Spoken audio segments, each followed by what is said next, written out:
Okay, go ahead. Okay.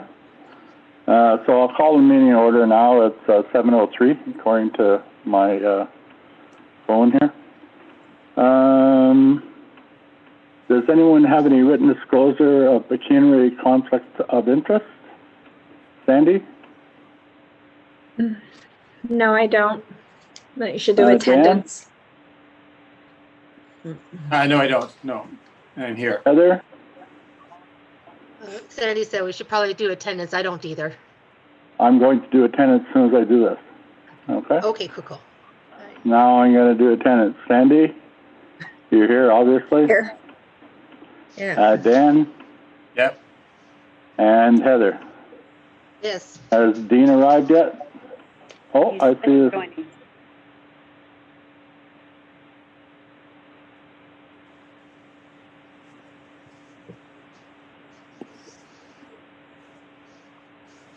No, yes, not. I see him. So the first item on the agenda is petitions and delegations. Oh, I'm just going to give him a second here. It looks like he's hooking up.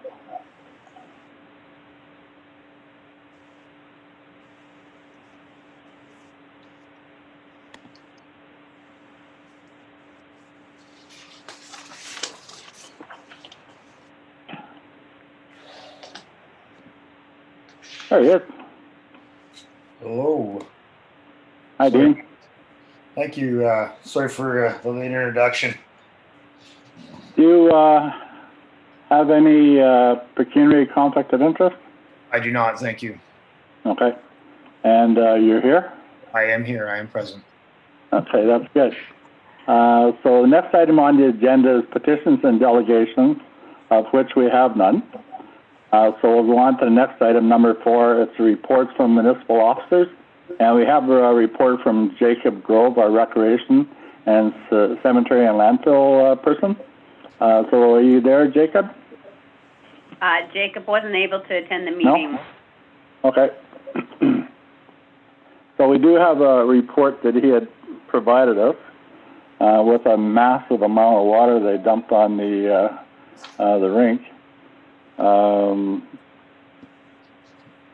It's mild. I don't know what the ice is like. I've seen some comments that it was good, so I'm not really sure.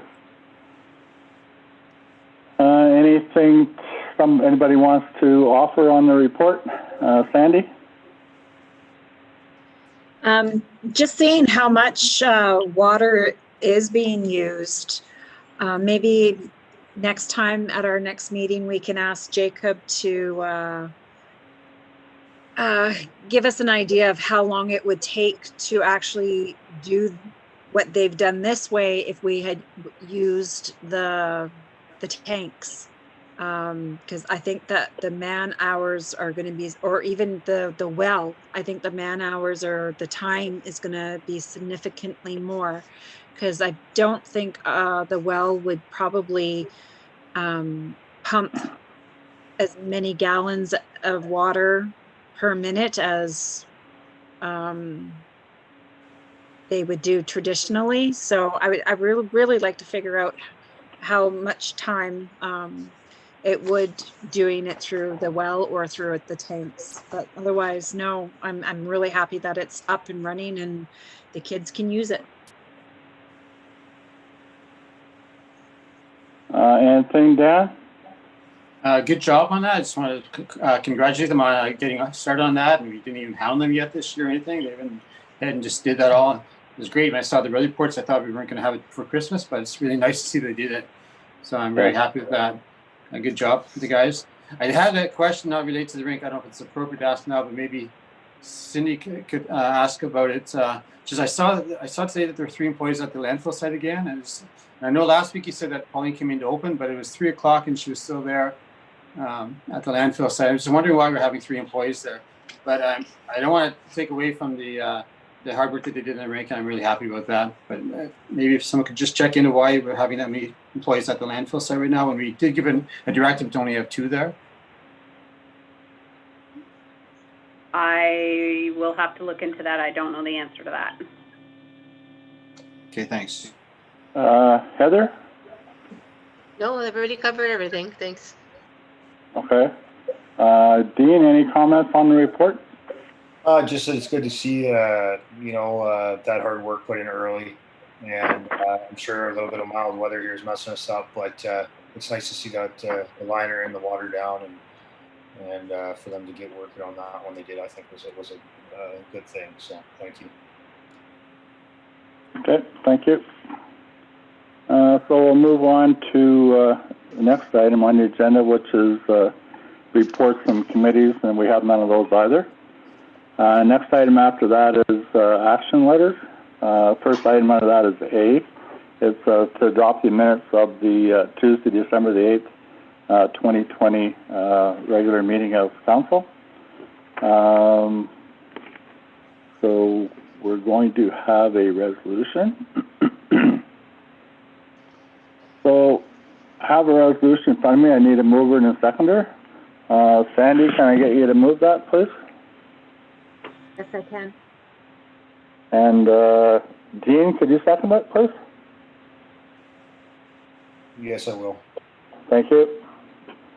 So we have resolution moved by Sandy, second by Dean, that the minutes of the regular council meeting of council held on Tuesday, December the 8th, 2020 be hereby adopted, signed, and circulated. Any discussion? Sandy? No discussion. Thank you. Dan? No discussion? Heather? There's just a typo on page 3. A G is missing.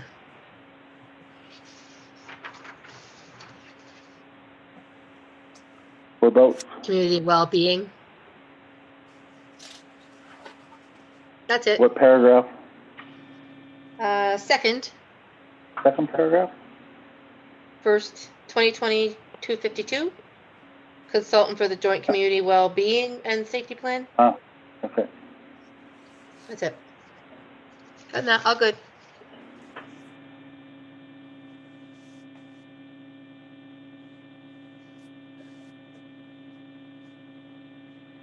Okay. Dean, rather, sorry. Any No, I'm good. discussion? Thank you. Okay. So we'll call a vote to pass this resolution.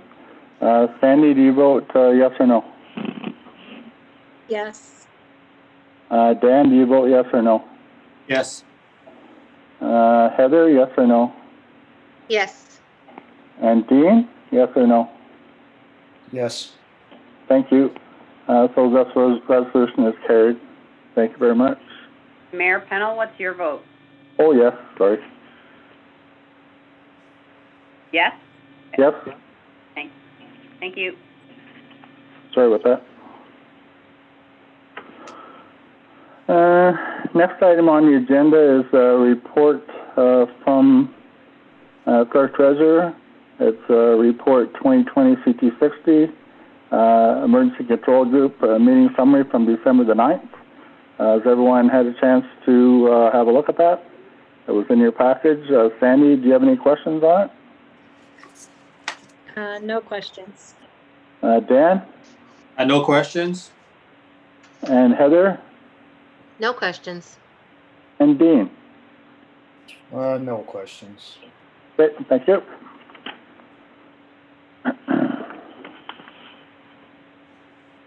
Next item on the agenda is an item Ms. Public Health Administration is transferred reserves, any remaining COVID-19 funds.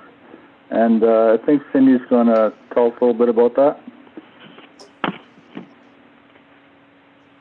So in your packages, there was an additional, so we already received the $34,700. Included in the package, there was also a letter that we received, we're going to be receiving an additional $20,000. We haven't received it yet, but I have submitted the authorization to send it to us. They said that they will do their best to have it in before the end of the year. If not, it'll be the first couple of weeks of January. But as per our accountant, the accountant indicated that we needed to have a resolution that any of the extra funds that aren't used this year in the 2020 year, they need to be put into reserves for operating costs related to COVID in 2021. So this year, so far, we have spent approximately just shy of $11,000 in COVID expenses. So this includes training, PPE, things like gloves, hand sanitizer to clean, things like that for all departments, so administration, recreation, the fire department, the roads garage, etc. It includes the well, they're not plexiglass, the Lexan barriers at the front entrance, the Zoom subscription, just a bunch of things like that. And since March, when it started, like I said, we've spent just a little under $11,000. Okay, thank you. Any discussion, Sandy? Oh, I need a mover and a seconder on this one first, before we discuss it. So Dan, would you be able to move this one? Yes, Ken? And Heather, would you be able to second it, please? Yes, I can. Thank you. So we have a resolution moved by Dan, second by Heather, that municipality will receive $34,700 plus an additional $20,000 to be received shortly in federal provincial grant funding through the Safe Restart Agreement. And note that this grant may only be used for COVID-19 related expenditures that are operational in nature, and further, that any unused portion of this COVID-19 grant shall be placed into a working fund reserves account at year end of 2020 to be used for future COVID-19 expenditures that are operational in nature in the 2021 year. Now I'll ask any discussion. Sandy? No discussion. Dan? A little bit of discussion. So let's say we get almost more than $54,000. That we spent 11,000 yet, so it looks like we're not on track to spend it all. Do we have to return the balance after next year, or can we find ways to utilize that money to benefit from it? I know it's sort of operational expenses, but I'm not exactly sure what that means in terms of. I was wondering, for example, can we purchase some benches for the skating rink to put outside for changing, because people will have to put their skates on outside. So maybe we could purchase some park benches, which after COVID's done, we can put them in other use in other areas or something like. I just wonder if you have any ideas what we can use that money for that still qualifies, but will benefit us in the long term. Because if we have to give it back to them after that, it seems like I would like to spend it if we can, like legitimately spend it on something. Mayor Pennell, can I speak to that? Yes, please. Unfortunately, we've received very little information in regards to what it can be spent on. A report is supposed to be forthcoming. Like, we have to prepare a report, but the form that we have to fill out is apparently supposed to be coming in the new year. It's due at the end of March, so hopefully by that point, once we get the report that we have to fill out, it will provide more details of what we can actually spend this on. And if not, then I will contact our municipal advisor and find out, if we could spend it on something like what you suggested, the benches for the skating rink, or anything else that council feels. Yeah, fire department stuff. I mean, a lot of fire department stuff is COVID related too. They're on the first line, so anything that we can purchase for them, like that computer, for example, that they just asked for, the laptop they just asked, that could be. It's kind of a blurry line, so I think that's kind of could be used for COVID as well, in some applications of it. I'm just not sure if capital purchases are allowed in there. I don't know. I just don't understand the meaning of operational Well, operational is things like PPE and things that we would use on a day-to-day basis. A capital purchase is not considered operational, so. Yeah. So computers, Anyway, maybe? we can look Okay. into it in the new year. I don't think I'll get an answer tomorrow, but I can look into it with the municipal advisor in the new year. I did already ask him, and unfortunately, when we received the first $34,000, and he had very little information at that time, so hopefully in the new year, he'll have more information and can explain it further for us. Good. Thank you. Heather, anything you want to offer? To further Dan's point, I think it's only fair to say that if not for the pandemic, we wouldn't be meeting by Zoom and having, electronic meetings and being extra expense with higher speed internet and such. So I think that's operating expenses as well. So yeah, I'm looking forward to the answers to that. That's all. Dean, anything? This had a question, I guess, for Cindy, or if anybody else knows the answer. In our package, I believe the 20,000, there was 20,000 that came from the federal government. Was there 20,000 from provincial or just the federal? Where did that 20 come from? I'm just trying to sort that out, because I thought I see money from Vic as well as money from Anthony, letters from both. The $20,000, the letter came from the Ministry of Municipal Affairs. It actually comes, the money, both the 34,700 and the 20,000, it's a combination of both federal and provincial funding. Okay, that makes sense to me. I seen a few different letters, so just looking for some clarification. Yeah. Thank you. Yes, you're absolutely right, there have been. Okay, so I need to call a vote to get acceptance to put this money into working reserve. So Sandy, how do you vote, yes or no? Yes. Dan, how would you vote? Yes, I do. And Heather, how would you vote? Yes. And Dean, how would you vote? Yes. Thank you very much. This resolution is also passed. Your vote, Mayor Pennell? Oh, yes. Sorry. Thank you. Next item on the agenda is report to council 2020 CT61. It's a standing up of the recreational committee. And we had some information in our package concerning that.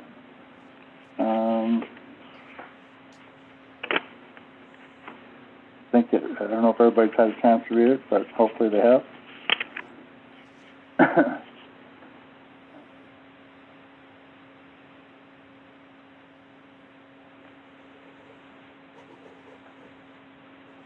Is there anything anybody wants to talk about in regards to that report?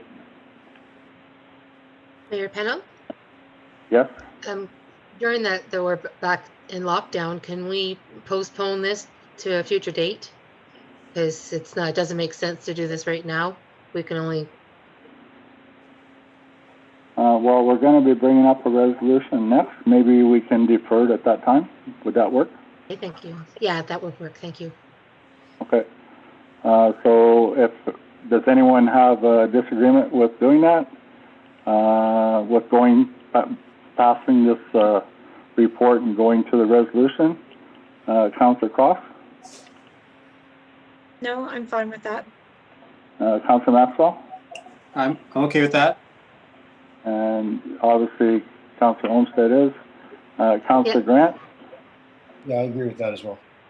Okay, thank you. So I need a mover and a seconder on this next resolution.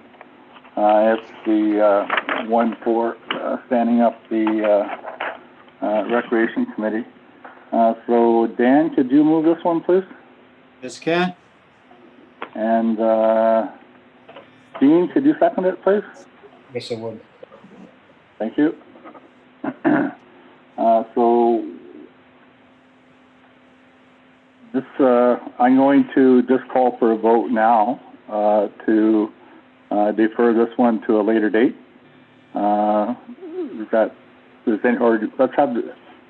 Let's have a discussion on it first and see what everybody wants to do. Sandy, what would you like to? Any comments? No comments. Dan, any comments? It's just that, no, I appreciate the energy that Heather has to put forward the Recreation Committee, but it's probably better off to wait a little bit until we get over this next stage of the COVID thing. Yeah. Heather, do you have anything else you want to offer? Yeah, thank you. It's exactly, yeah, I think that we should defer it for at least, 2-3 weeks until after we see what the numbers are and where we stand. Yes, thank you. Okay. Dean, anything would you like to bring up? Yeah, I just have a couple quick comments. I think it makes sense to defer this motion to see. I think we're all maybe, I don't know, I was definitely caught off guard with the province's announcement. We went from green to gray. And I think that, in the future, hopefully sooner than later, we'll see. Lockdowns can have pretty negative consequences on loneliness and other things. They don't come without risks as well. I realize there's a purpose, but they also bring their own baggage for people. So, I look forward for this possibly coming back at some point after lockdown. Thank you. Okay, thank you for that. So I'm going to call for a vote on deferring it. The lockdown's for at least 2 weeks, so let's defer it for a month. Would that be okay? So I need to call for a vote on that. So a month from today would be January the 22nd. I don't know what our meeting is around there. Our next meeting is the second meeting in January is January 26th. Okay. So let's defer this resolution until January the 26th. I need to call for a vote on that. Sandy, do you agree with that? Yes, I do. And Dan, do you agree with that? Yes. And Heather? Yes. And Dean? Yes, I agree. Okay, so we'll bring this back to council on January 26th. Thank you very much.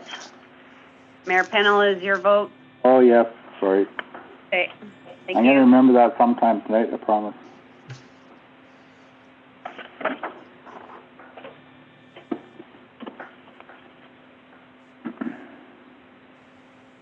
Okay, so the next item on the agenda is item F, and it's looking for authorization to purchase a laptop for the Calvin Fire Department. And I've seen Dean here a little while ago. I don't know if he's got something he wants to talk about, or are you just here to watch, Dean?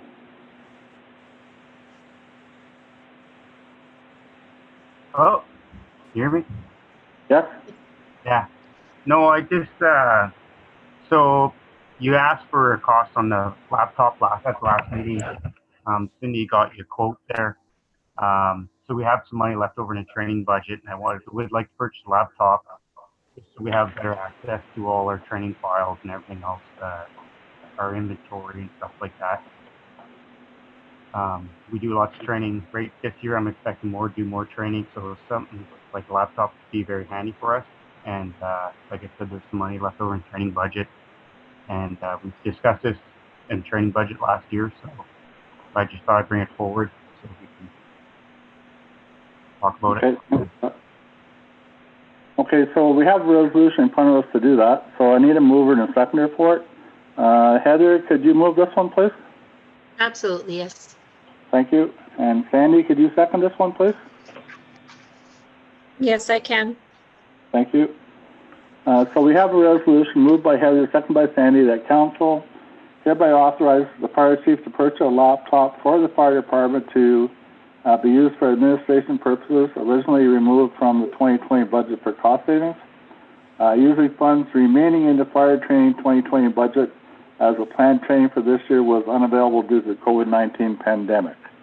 Okay, so I'm going to call for discussion. Sandy, do you have anything you would like to say about this? No, it's pretty straightforward. Okay, thank you. Dan? No, only other than the fact that I already mentioned it, could that come out of the COVID budget? Could we put that into the COVID costs? I'd like to know if that could be added to the COVID money that we're getting from the government. It's for training that could be COVID related. That's all. Just then that might go to the reserves, like the money that the extra money in the budget can go into the reserve instead of being spent. Okay, but Just we don't trying know to- that yet. Yeah. We could keep that in mind in looking at that. All right. Anything else, Dan? No, that's it. Okay, Heather, anything you'd like to say? No, that's good. It makes sense. Thank you. Dean? No comments. Okay, thank you. So we'll call a vote on this. Sandy, do you vote proceed with the purchase of the laptop for the fire department? Yes or no? Yes. Thank you. Dan, yes or no, given your Yes. thoughts to take out the COVID funding? Yes. All right, thank you. Heather Yes. and Dean, Yes. and I vote yes as well. Okay, so this resolution is carried. Thank you very much.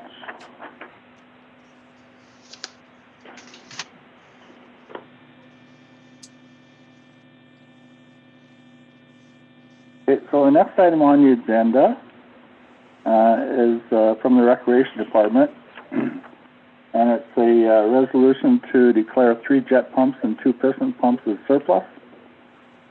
So I'll need a mover and a seconder to bring this forward to discuss it. Sandy, could you move this one, please? Yes, I can. Thank you. And Heather, could you second it?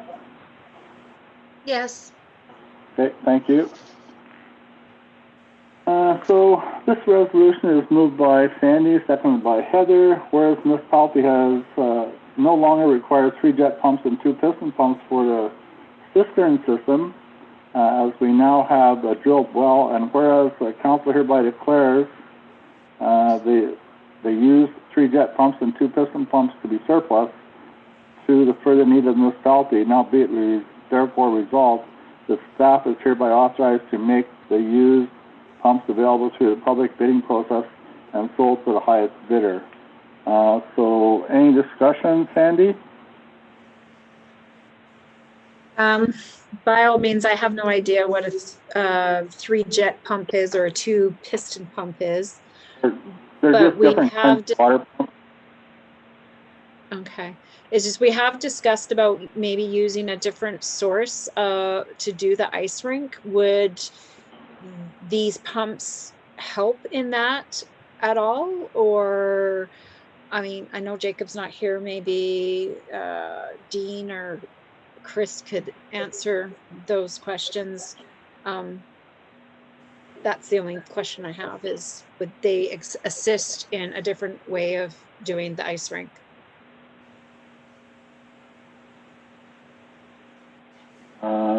Dean, do you have anything to offer? Yeah, I do have a comment. A jet pump could possibly be handy. I guess for me, these pumps, generally they can retail for around like $300, brand new. If one was in good condition, I think it would potentially be wise to keep one, of the jet pumps, but because potentially could be used, but at the same note, they're not incredibly expensive. If they're all used, they might not have a tremendous value. I'm not sure the condition of them, but Yeah, I guess that's all I can comment here at this point without knowing any specifics. Okay. Dean Maxwell, do you have any information on these?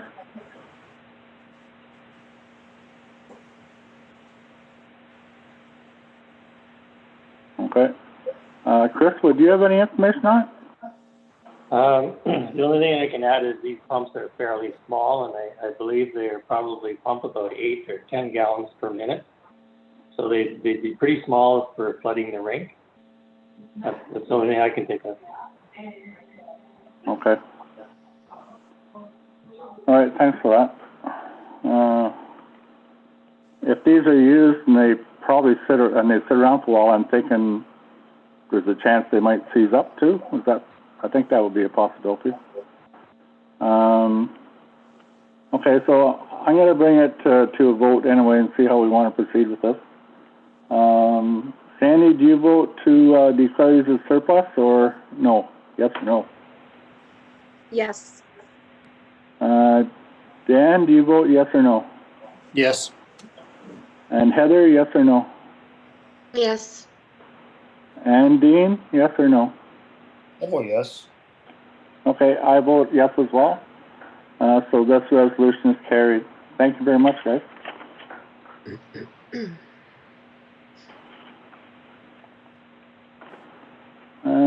Next item on the agenda is a report from the clerk treasurer. It's the report to council, the amended formal complaint policy, and further information was requested from the municipal advisor, and they provided that.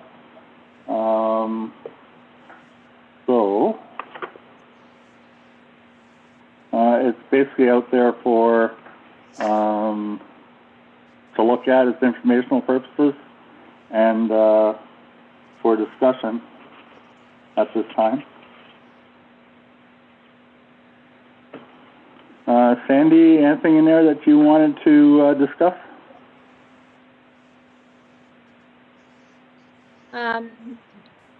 Just with the report coming back with basically the same information, I would like to see this.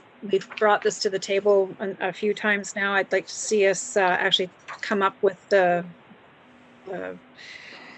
policy and have it done with. I'm not for the one paragraph that is wanting to be added to it. I was under the impression when we first started this was supposed to be a complaint policy for issues that deal with the services of the municipality. I didn't know it was going to turn into things that had to do with council.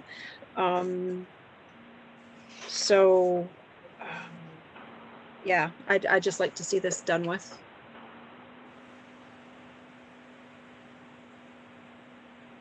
Okay, anything further? No. Good, thank you. Councillor Maxwell? I think the advice we got was interesting, and I like the idea of the option. We said options for councillors to consider with respect to the following matters. It was where dealing with complaints regarding councillors and how to deal with it. And I think the number 2 option I preferred the best.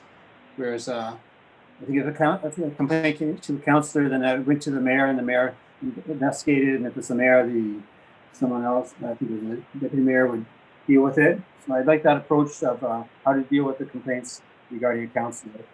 And it's the second option on that report on page 3.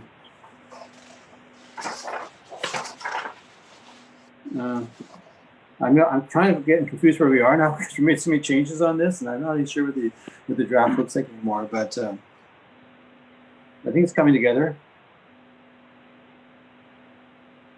That's all I have to say. Okay, thank you. Councillor Olmsted? I agree with what Dan said. I like option 2 and the options. I know that other councils have had problems. I just want to save the municipalities some money. well, I want to do our jobs. We do have a code of conduct. We should have a complaint policy. And I agree. Number 2.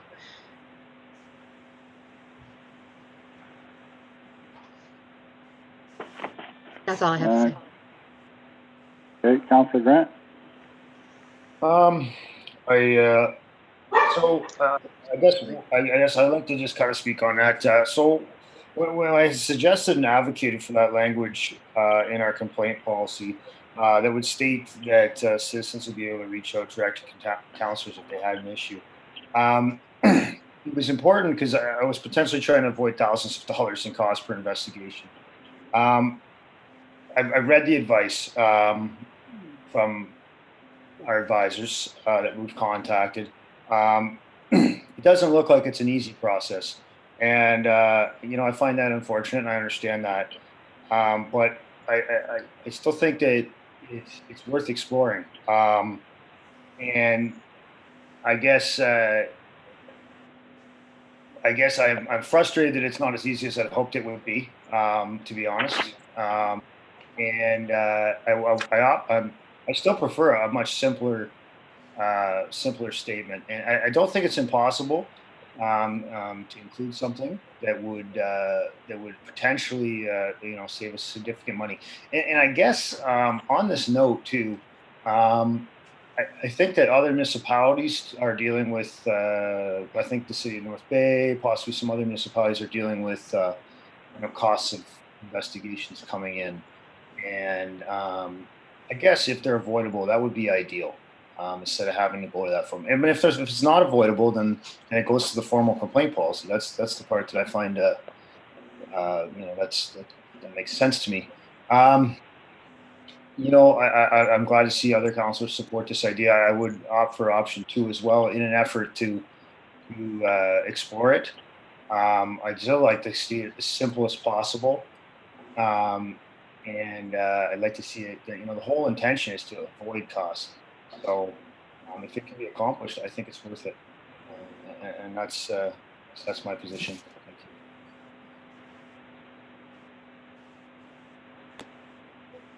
Thank you. Okay. I hear what you're all saying. Number 2 kind of makes me the judge here or the investigator.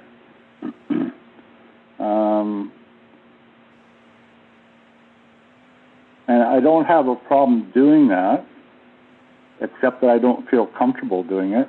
So I don't have that skill to do it maybe properly.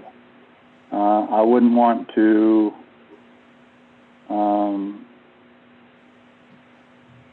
not confront, but to approach someone and be perceived to be protective of the councillor in question, or against that councillor in question. And for that reason, I think it should be a independent person. I also think that with councillors, the mayor voting to investigating councillors, that might be conceived as not open, of maybe trying to cover up something or hide something, and I wouldn't really want that to occur.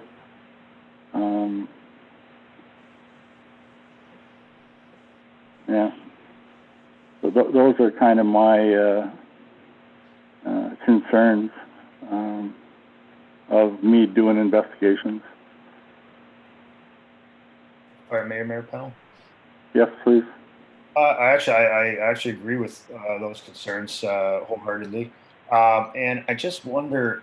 I guess my intention is to have quite a simple process where we use the word investigation, but I just don't understand why we can't have a process that would say, when I say a process, it is very specific, transparent process where, if a complaint comes in, it could possibly look like this, where, as head of council, you might say, okay, this process is I make the councilor aware, I allow them to respond, I don't know. I don't want it to be too complicated, and if it gets too complicated, it's headed down that road. I find really unfortunate. It might lose my support, to be honest, because I do hear your concerns, Mayor Panel, but I was hoping that we could have some type of simple process to address simple complaints. Seems like Mayor nothing Pennell? is. But yes, whoever that is, go ahead. Heather? It's Heather, yeah. We were under this I had a complaint about me, and the person called you, you called me, I answered to it. The person called me? Yep, from No. VMUTs. Oh, yeah, okay, yeah, okay. Right, so that's exactly as simple as it was. There was no wrongdoing. You were the go-between. You just wanted to find out. I answered. Easy peasy. Yeah, It doesn't need to be an investigation where you need to go and get forensic advice or, evidence. You need to just be a go-between, a liaison. Certainly if there needs to be an investigation, I wouldn't want to do that either. But if you're just like the recipient of it, that's as simple as it needs to go. Being in that So, position, I was very comfortable with that. but at what point is it not the mayor who looks after it and it's someone else? When you're not comfortable. I think that the way that this would have to work. Sorry, Mayor Pennell, can I comment? Yes, I think the way it would have to work is, we'd have a transparent process, hopefully a very simple process, and the complainant, the complainer, or let's say, because I can't pronounce complainant, always has the power in that, we have a process for handling simple complaints. If they're not, if they're not satisfied, they can just move to the next step. And that's just the way I had envisioned it. And the unfortunate part is I don't have the specifics on how that would work. That's why hopefully staff could help us with that vision. okay, so we're basically just talking about councillor complaints, right? So it wouldn't be like there's a code of conduct, okay, what you're allowed to do and what you're not allowed to do. And then if it's perceived by someone, it could be another councillor as well, or a member of staff or a member of the public, who would perceive that code of conduct to be broken on behalf of that councillor. There's also a possibility it could be more than one councillor, right? Or all of us, if someone perceived it from watching a YouTube meeting or whatever, or overhearing something. Like there's so many different scenarios that can happen. Yeah, the code of conduct is very important, and it's important that we follow it all. We all follow it. I would think if it's outside of something like that, then yeah, I probably wouldn't have a problem looking into it. But if it's for me to make a decision on, because my morals and my ethics might be a little bit different than some of yours, whether that's a good thing or a bad thing, I don't know. And then how do we report that? Is that a public thing or is that a private thing? If it's a private thing, then that can be conceived as cover up, right?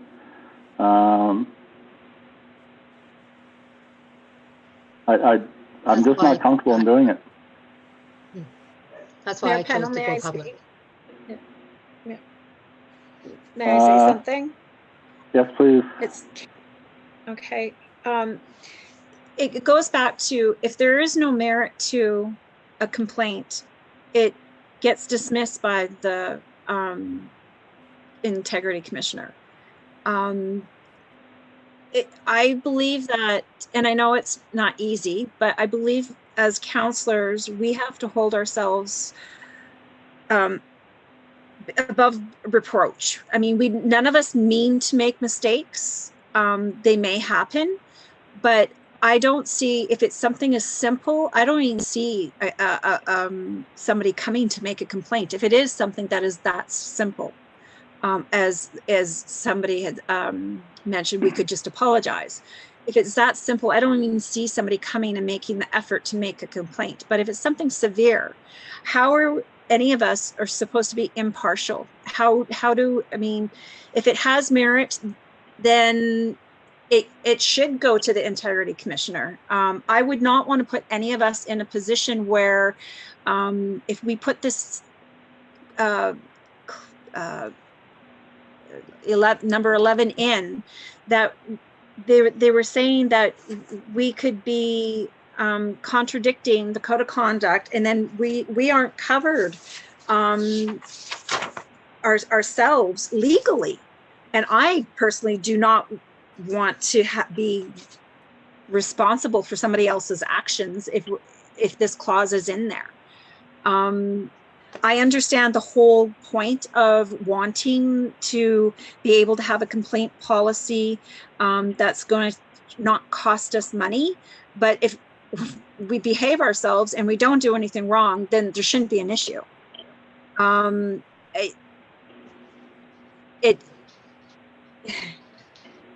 Yeah, we were mandated to have a code of conduct. We were mandated to have a integrity commissioner. We approved it through a bylaw of the policy. Why is it not working for us? Maybe that's what we need to look at. I do not like the idea if there's any legal ramifications because on both the municipal affairs and the E4M have said in their report that this is not a good idea to do. And I do not have the legal expertise to say that they're wrong. So I'm not willing to put myself in that position to be legally, I'm not interested in hiding anything from the public, period. I mean, yeah, that's all I have to say. Sorry. Hey, Heather, I've seen your hand up. Yeah, another major municipality is actually amending their bylaws because it was actually, because we live in such a small community, there's a lot of people that are on a lot of different communities and do happen to know people. And so they have to amend a couple of their code of conduct bylaws because it's come up.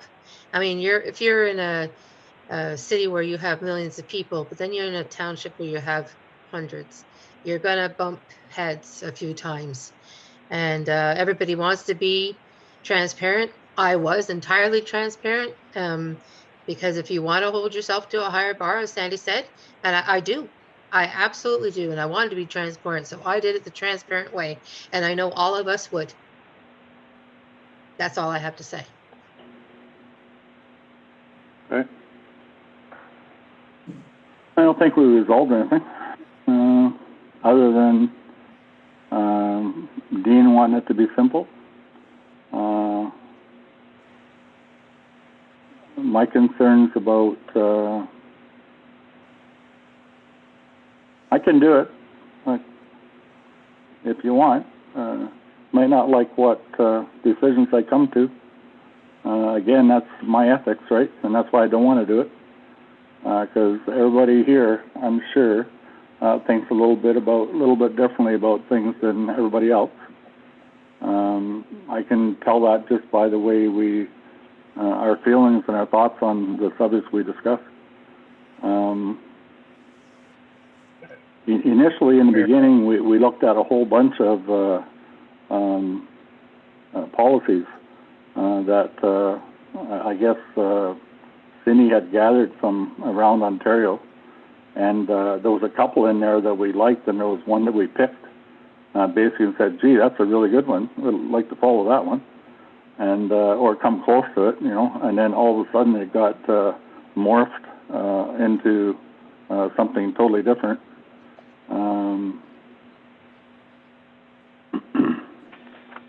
Mayor Pennell, I think that might be all the scales here. Hey, Dean, go ahead, please. I guess I find it troubling that a councillor needs to possess a law degree to write these things. But that being said, You know, I do feel like it is getting more complicated than I had intended or ever desired. And, you know, I guess my point would be that I think that, you know, having a secondary process, I still believe it's a good idea. However, maybe we should move forward without simply taking out Section 11 of the complaint policy that we've authored. And, you know, we can revisit that at a later date. If need be. I didn't hear your last couple of words, Dean. I just mentioned that we could revisit, you know, if we're worried about, you know, if we feel like in the future we want to create a separate policy, I suppose we could do that. You know, I like I said, I still believe it's a good idea, but you know, I just it's too complicated, unfortunately, and you know, I would like to move forward with the original. Well, not the original, without Section 11. So what is it you want to go forward with? Well, we're discussing the complaint policy, right? And Yeah. I think all the conversation really is about Section 11, which is the counselor, including counselors in it. And, you know, I think that if we remove that, then we can move forward. Yeah. This letter also suggested that there should be 3 policies, one for council, one for staff, and one for employees. And I believe we have that already. So if we were to take, see, everybody's involved in this Chapter 11 now, or Section 11. So in order to take it away, we have to agree to that, okay? Because we've gotten this far into the discussion and into developing the different ideas from different people here and from the Integrity Commissioner and whoever else. So I think I'm correct in saying that we all have to agree to remove this part from the complaint policy and then have a look at it again.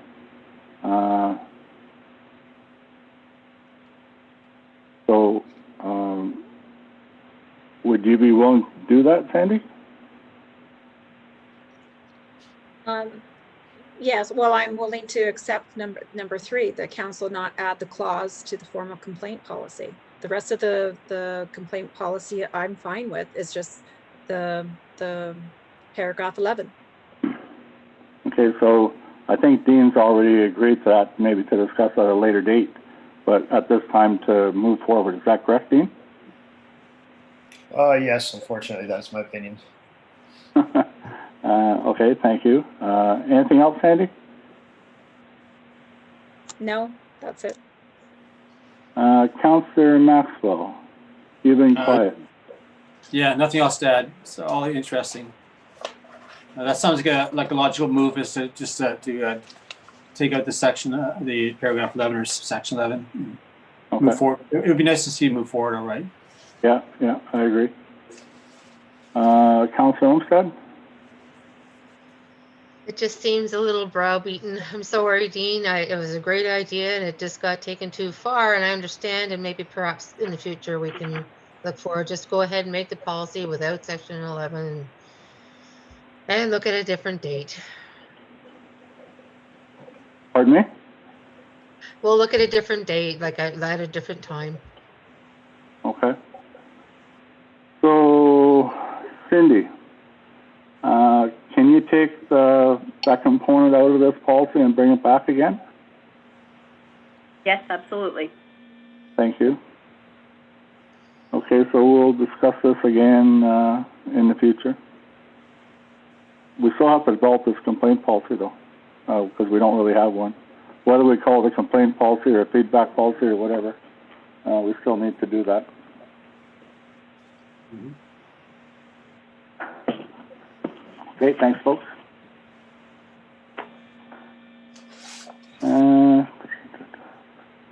Next item on the agenda is HI. It's limit number of people on the ice skating rink and in the change room due to COVID-19. That kind of got messed up yesterday, when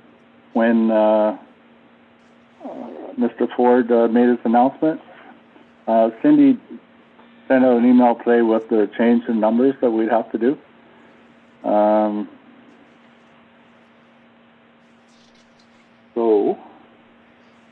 So, Mayor Pennell, can I speak for one I'd moment? appreciate it. Thank you. So I've changed as you can see on the screen, I've crossed out what had originally been written and replaced it with what the current regulations are as per the province-wide shutdown. So this would be removed.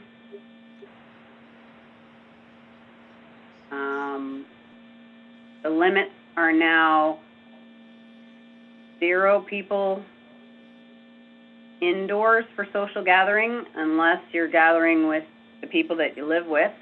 Yeah, either your family or one outside person. Yeah, and it's 10 people outdoors. So that would mean only 10 people are allowed on the skating rink. Yeah.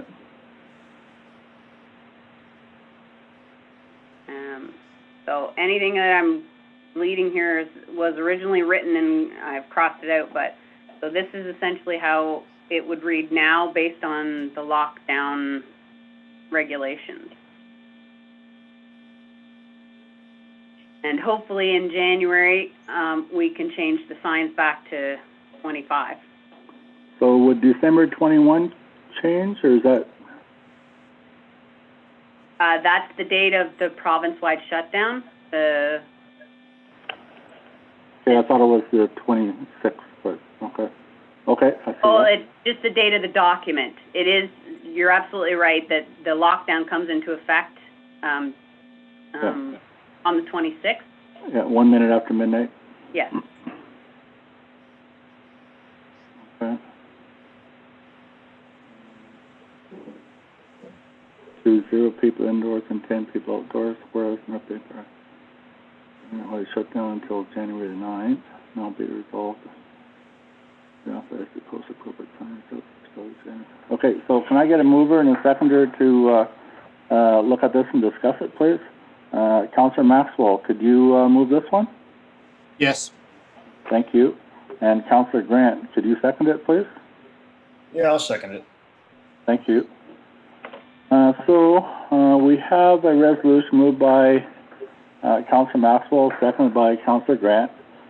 Excuse me, whereas province-wide shutdown, are we changing that December 1 to 26? 2020 limits the number of people for social gatherings to 0 people indoors and 10 people outdoors. And whereas the North Bay Parry Sound District Health Unit is currently province-wide shutdown until Saturday, January 9th, 2021.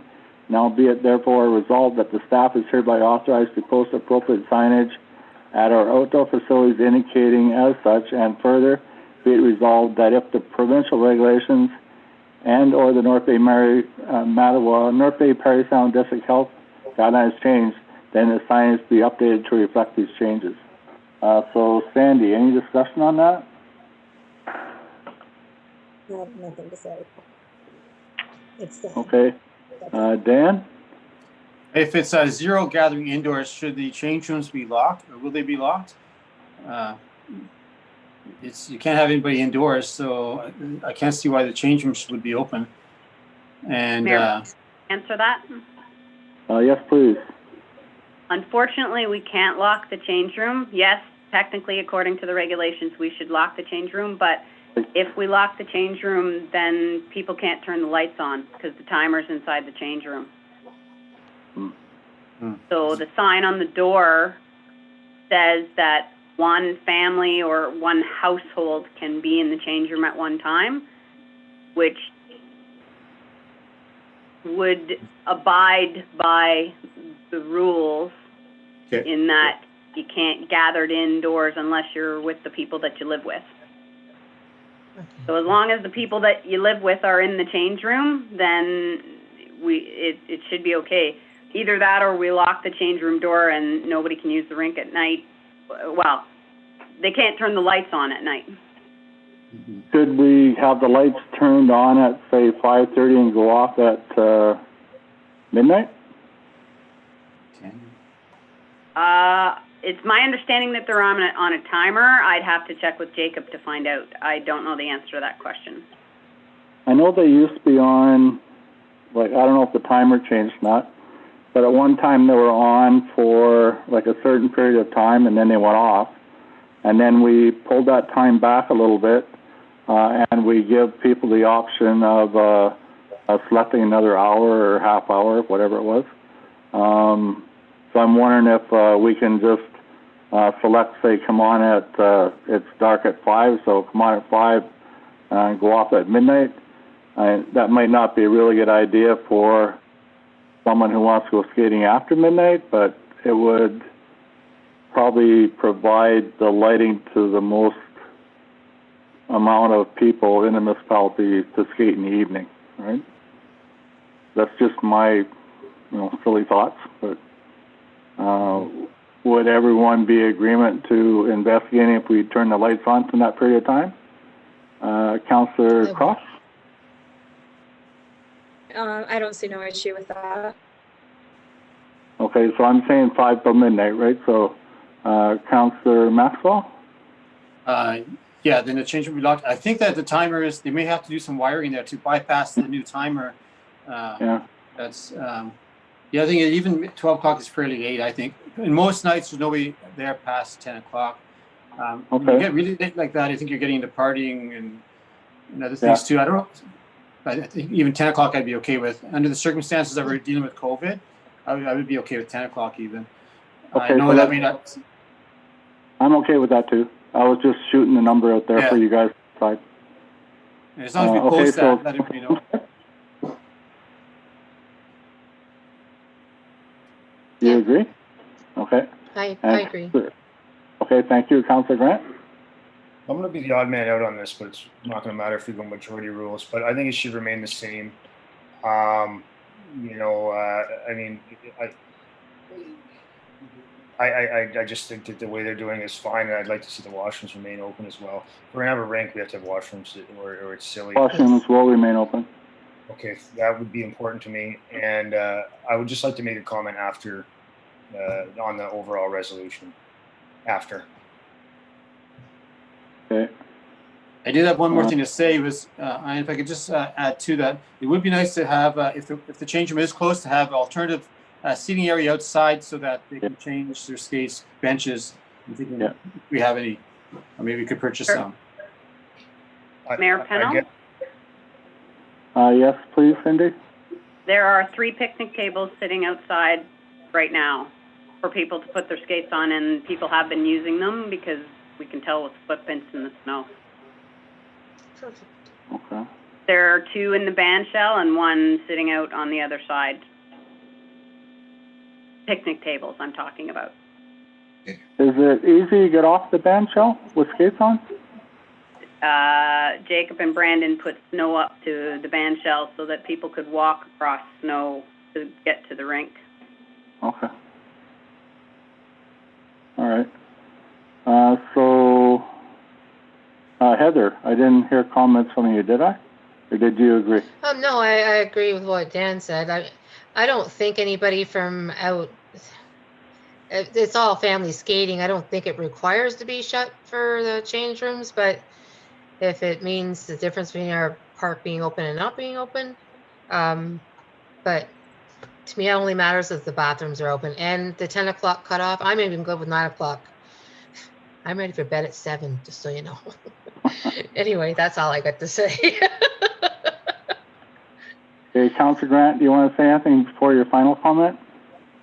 Yeah, before my final, I know that I guess I'm asking councils, if there's going to be wiring like the electrician, there's going to be some costs here. I don't see the immediate health issue of clicking a timer. It's cold, we're outside here, so I guess I think I'm opposed to the rewiring, but I think that but if others feel that way, that's fine. But I just want to make that point before I final comment. Okay, thank you. So, Mayor Can Pennell, I ask one more question? I agree please. with I agree with Dean. If it's not going to cost us anything and it's an easy change to change the timers, that's what I'm in agreement with, but I'm not in agreement with getting the electrician to come out and do any wiring. Otherwise, leave it as Agreed. is. I don't want to see us incur any costs. okay. Fair. Anyone else have anything to say? Stick up your hand. One more thing, other than I think it's just a matter of bypassing the timer in the change room, which is probably just be connecting wires together. I don't know if you need to have electricity for that, but if we do, I think that would fall under the operational expenses for the COVID money that we got from the government to do that, if we had to do that, because it's definitely a COVID thing. It is. It is. Okay. Heather, you had your hand up again.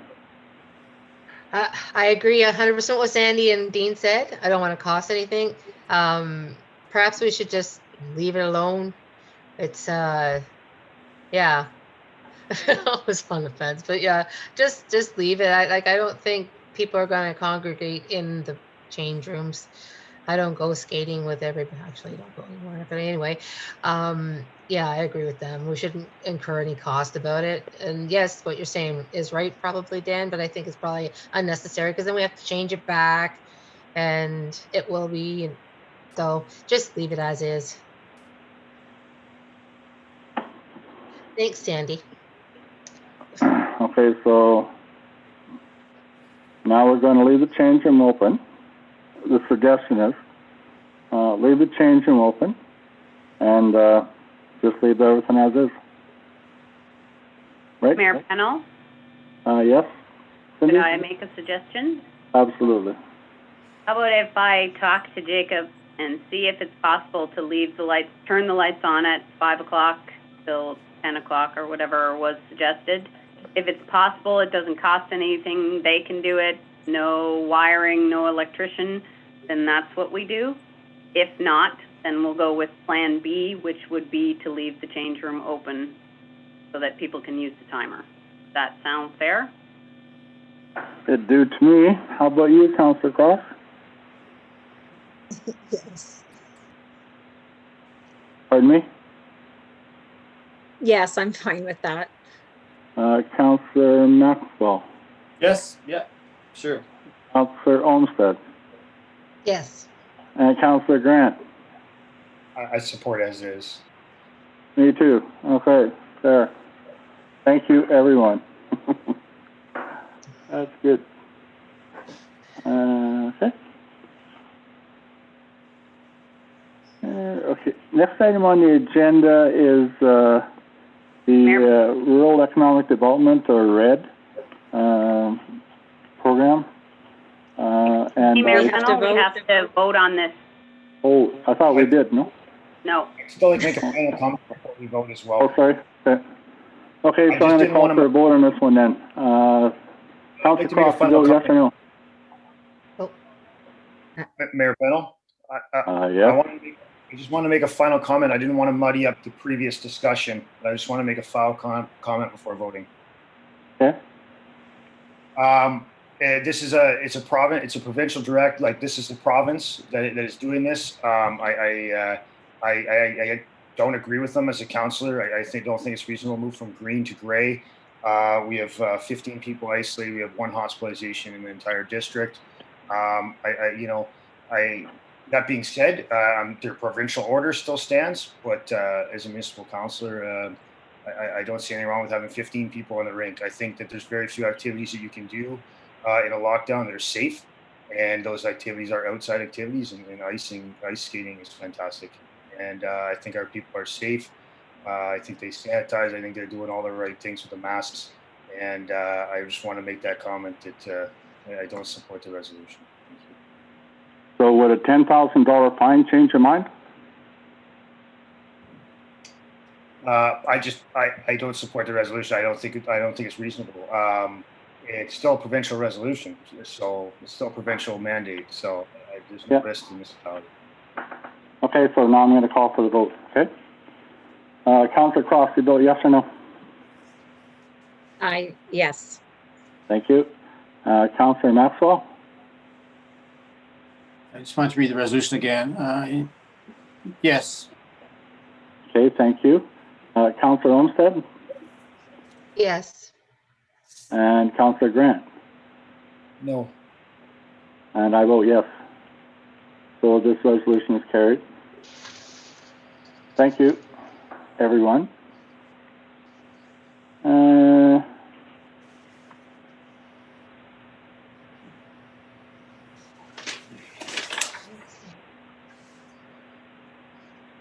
Committee, rural economic, okay, so rural economic development, RED program.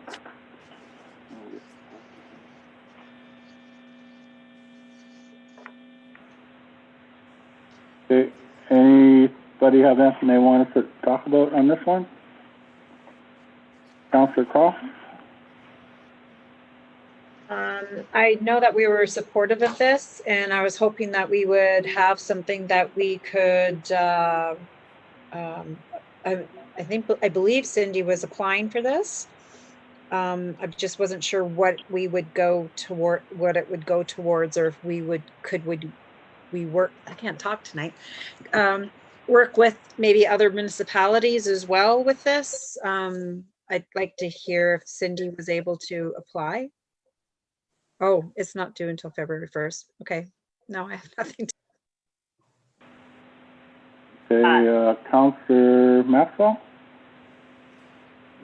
Yeah, I don't know what we could use the program for. I don't know which projects. I wish it was a bit more than 30% and 50%. I find it a little low.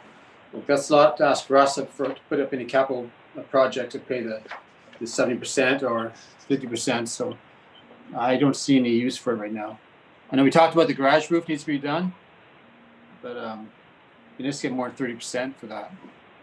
Yeah, all right. So I'd Mayor say, Pennell, can I just add a comment in about that? Sure. So I did apply using the ICIP grant for the roof for the Public Works garage. That was due on Monday, and the application was submitted. So this is a different grant application. The grant application we were talking about for the roof and the siding for the Public Works garage it's called ICIP, and that was submitted on Monday. Okay, thank you. Thank you, Cindy. That's great. Anything further, Dan? nope, nothing further. Thank you. Councillor Olmsted? I just had a question for Cindy. Do you see us having use for this for any purpose? Unfortunately, this particular grant, no, I don't see us having any use Yeah, for I it. didn't think so. Okay, thank you. That's what I thought. Councillor Grant? I don't see any use for it, but I'm open to suggestions if anybody has any, but I haven't heard any, but if anything comes up. Thank you. Okay, thank you. Okay, so we'll move on to the next item.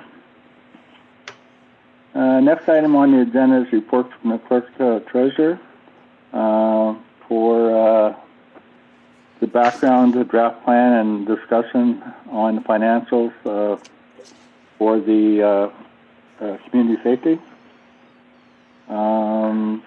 Cindy, do you have anything you want to discuss on that?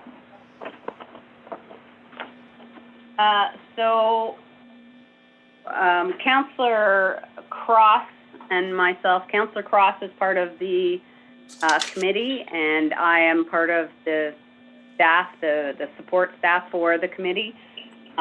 We attended our second meeting on Wednesday, December the 16th.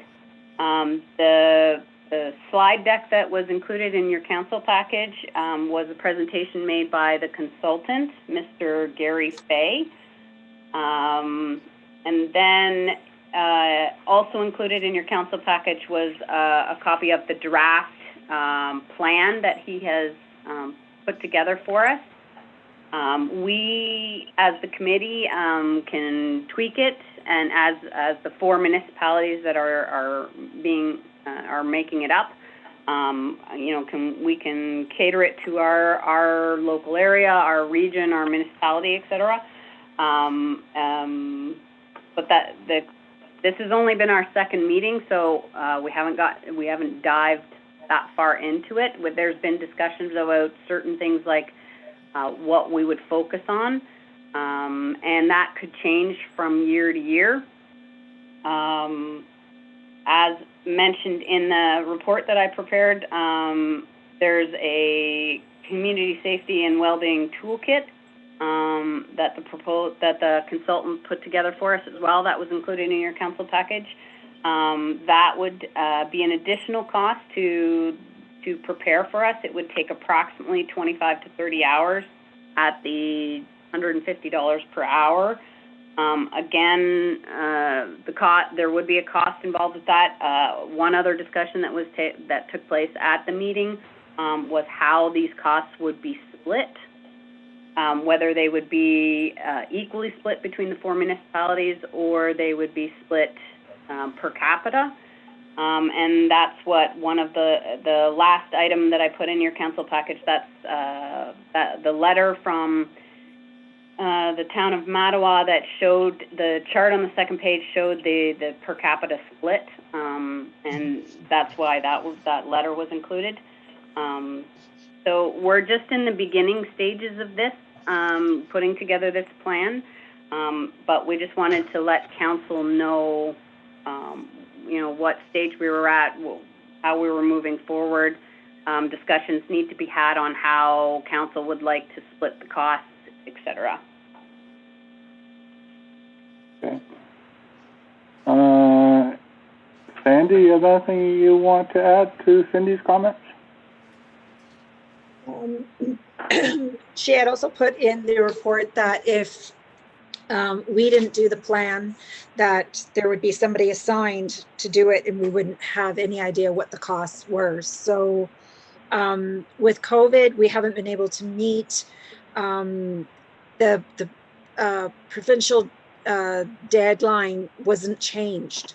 So with the consultant doing a lot of this work, it's put us a little bit ahead, considering we haven't been able to meet. I believe that there will be differences between each municipality of what we may be focused on. Mattawa may be more focused on certain things than what we would be focused on. I'm not sure exactly how that's going to work out when it comes to costs, but I mean, we're still learning as we're going. So, yeah. Cindy's report explained a lot of it. That's what, I don't have anything else to say. Is there like the basic that we have to do and then we don't have to do the frills? Yes, that's correct. Oh, so all we really need to do is put together the plan. Okay. The toolkit is an extra. It will just help us determine what things need to be focused on. Because, for example, this year we could focus on homelessness, and then next year, if we get to a certain point where we're happy with the homelessness situation in our region, and then next year our project then becomes getting broadband so that people are more connected. And then maybe that takes a couple years or something like that for us to get to a point where we're happy. So then we move on to transportation or something. So this is it's a living document that it's going to be very fluid. And so we don't need the toolkit, but to help us in the future with determining these new quote unquote projects, the toolkit will be helpful. Okay, thank you. Dan, you have any questions or any comments? No comments. Other questions, comments? It just seems so ambiguous. I guess moving forward, we really don't have a choice. That's all I have to say. Dean, any questions or comments? Yeah, I definitely have a couple comments. I read the plan in detail, you know, what's there, and I see the resolution in front of it that's coming. It's, I'm really struggling with what it sounds really nice. I'm just struggling with measurable outcomes. And, you know, I guess from my perspective, you know, I wonder if, you know, we should just go for like, is this going to be an effective tool, right? And if it is, it's worth investment. But or is it just, you know, is it just going to be a mandated nice to have? And if that's the case, I think a lighter or basic version is the way to go. And I don't personally, I don't feel that I've gotten sufficient information to, you know, to say that I think this is going to go forward and create a bunch of really great positive change. And it's not a knock or anything. It's just, it's, what are the, like, I'm concerned about the measurables that'll come out of a plan like this. And what I mean by that is, you know, what kind of outcomes can we measure? And what are the topics? Because it sounds nice.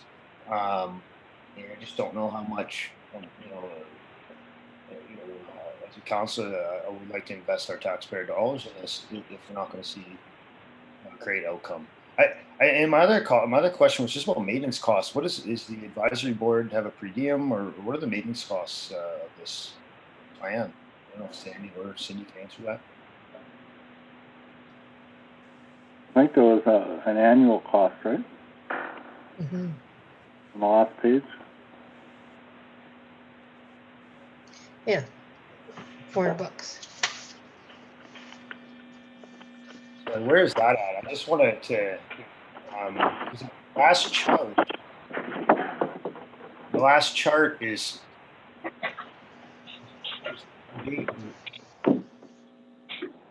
2017. I think that is there for the reference of the split, the per capita split. Are those numbers accurate on that final chart? This is, can you answer that? This is the information that was provided from the town of Mattawa. This is how it's currently split. Based for the Police Services Board, Mattawa and Area Police Services Board. So it was just to provide an example of what a per capita split would cost, would be like. So Mattawa would take a majority. Matawan, obviously, because it's a smaller municipality, would have a smaller proportion.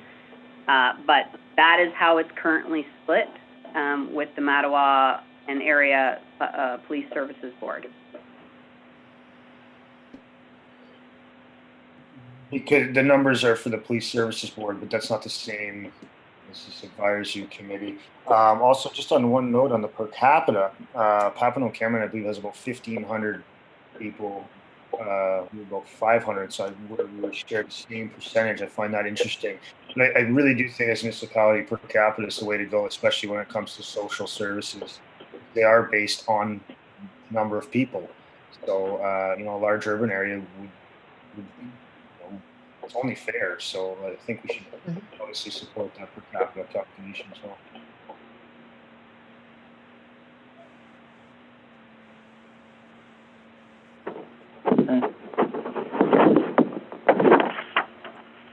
I agree.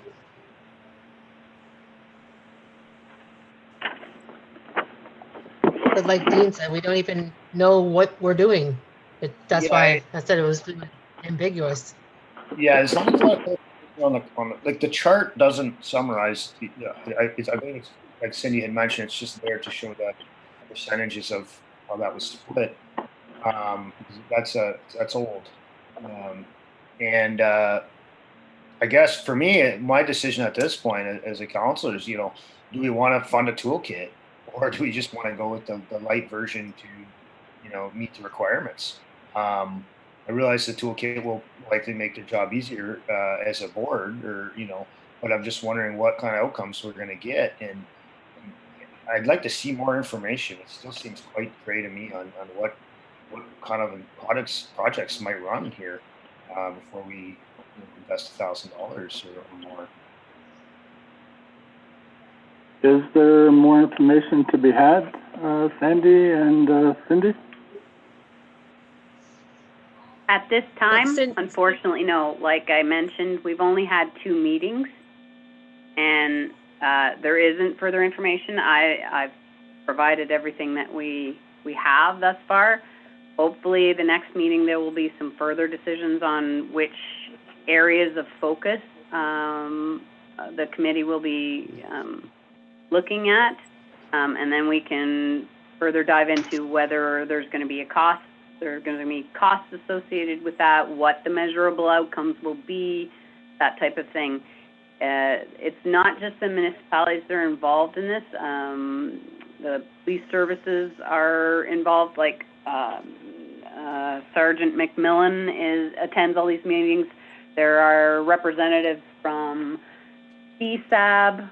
There's representatives from the hospital, from the seniors' home, there's youth advocates, there's multiple organizations, mental health organizations, multiple organizations that are involved in this committee to try and, as the title says, make the community safer and have a better well-being, well-rounded community. So that's why they're discussing things like mental health, homelessness. Like I said, broadband was discussed to make people more connected. As the pandemic has exposed, there are many people who, like in rural communities, we don't have the same internet as they do as in urban environments. So there's many topics and projects that could be explored. Obviously, we can't do them all at the same time. But unfortunately, in terms of details of which ones have been chosen, the committee hasn't gotten that far yet. Also, I think with us, we would advocate more for the things that Kelvin needs, because I don't believe we have a huge issue with homelessness, but the elderly, help for them, or transportation for health, for them to go to medical appointments, or having people go into their homes. Those would be, we would have to look at our own demographic and see what it is that we really need here, because Papineau would have something different, and then Mattawa would focus on something different as well. So as our own council, we would have to, and that's why the strategic plan is also mentioned in this, is because we would want to coincide the two together, see what we need to focus on and bring it into this framework as well. And Mr. Frey has also, I don't like the idea of paying him $105 an hour, but he does have a lot of experience with municipal issues and working with municipalities. So there is a bit of cost when it comes to working with somebody who has experience, because I don't think any of us, this is new, I don't think anybody knows how to do this. So it's going to be trial and error as well, which it's the not knowing what we're going to be paying for in the future is nobody wants to walk into something like that. So we all have to work together as council as well, even though there's only, that's it.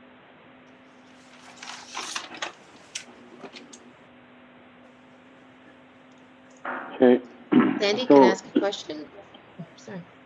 Is it safe to say that before the next meeting, you're going to have further discussions, and that council would be advised before to make the decisions before any more money is spent or anything like that?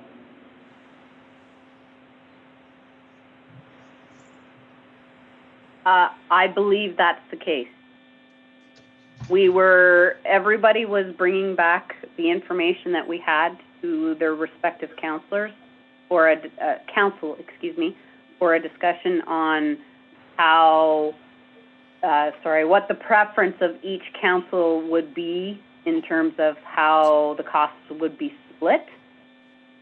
And then we would move forward in that regard, making decisions on, any further costs.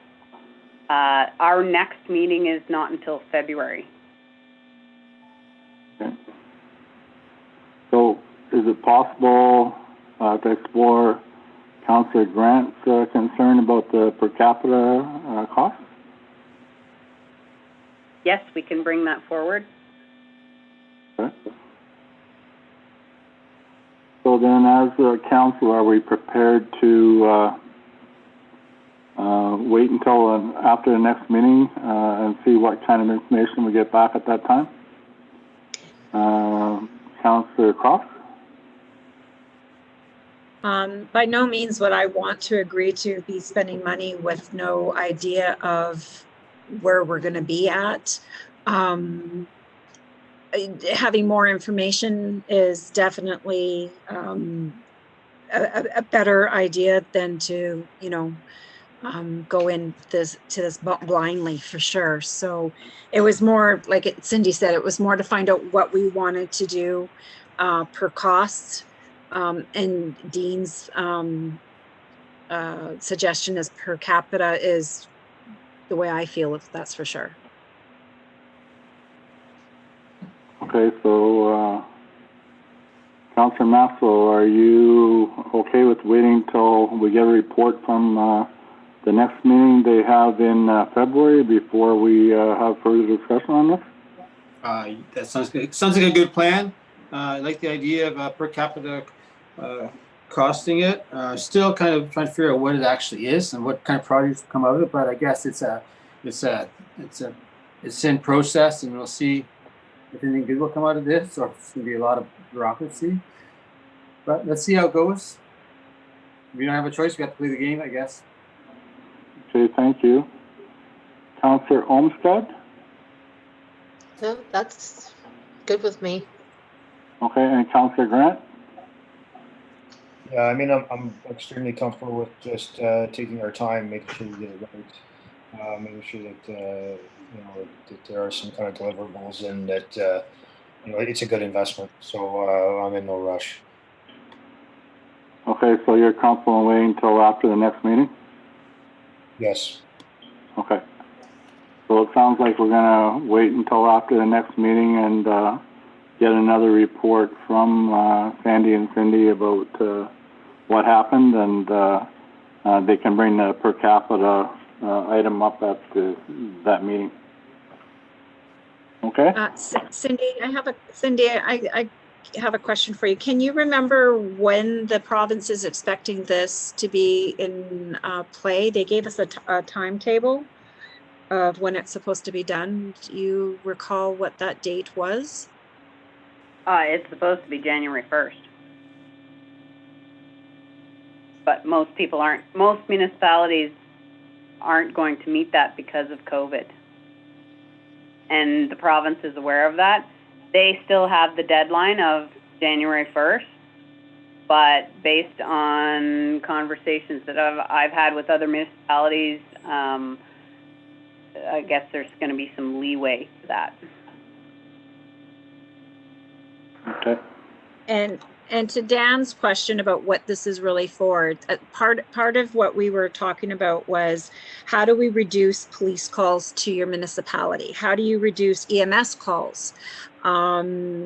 Unemployment levels, how do we get unemployment levels higher? Do we have a shortage of housing for the elderly? Is there a huge criminal level in our municipality? So these are topics that we would talk about and come up with a plan how to make these things less evident and to make our community feel more safe. That's the main goal of this plan is how do we address these issues that are very prominent in each of our individual municipalities, and as the four of us come together, how we can work together to benefit on working on a plan that would probably save us instead of going individually, if that makes sense. Sure, yeah. That makes more sense. Thank you.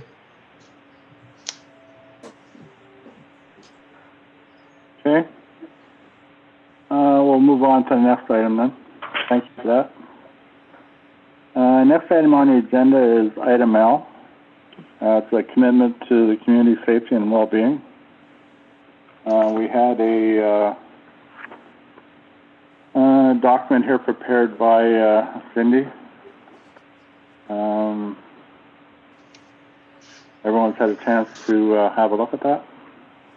Mm-hmm. It's interesting that the last paragraph of this one says, one final note, it was mentioned by Staff Sergeant Bill McMullen at the meeting that as this plan is mandated by the province, if it is not completed by the municipality on their own, the province will assign someone to prepare the plan on the municipality's behalf and send the invoice for the service to the municipality. It's kind of like, well, I can't really comment on that. But anyway. So we have a resolution in front of us. So I need a mover and a seconder, please. Dean, could you move this one, please? Yes, I will. And Dan, could you second it, please? Yes, Ken? Thank you. So we have a resolution in front of us, moved by Dean, seconded by Dan, that the Corporation Municipality of Calvin does hereby expect all agencies, organizations, businesses, and residents of the Corporation of the Municipality of Calvin to fully engage in and support the enterprise of developing self-sustaining safety and well-being for all to the fullest extent of their capabilities to do so. Any discussion on that, Sandy? No discussion. And the document, really?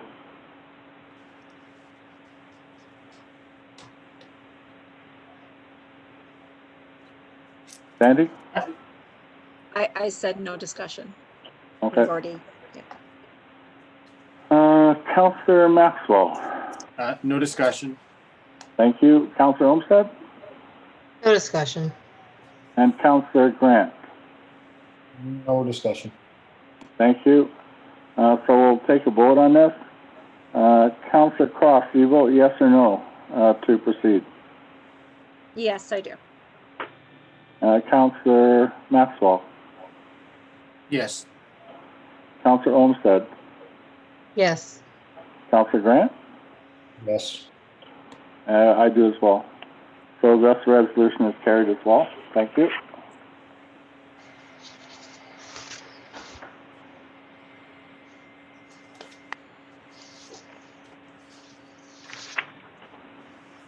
And the next item on the agenda is educational piece that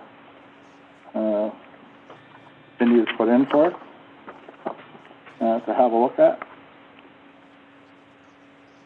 Anybody have any comment other than it's very interesting? Well, I like the fact that you can contest the assessment and that you can go back 2 years. I like the application process. I think that a lot of people aren't aware that they can contest the assessment. And I think it's very important that we make everyone aware if they didn't like their changes.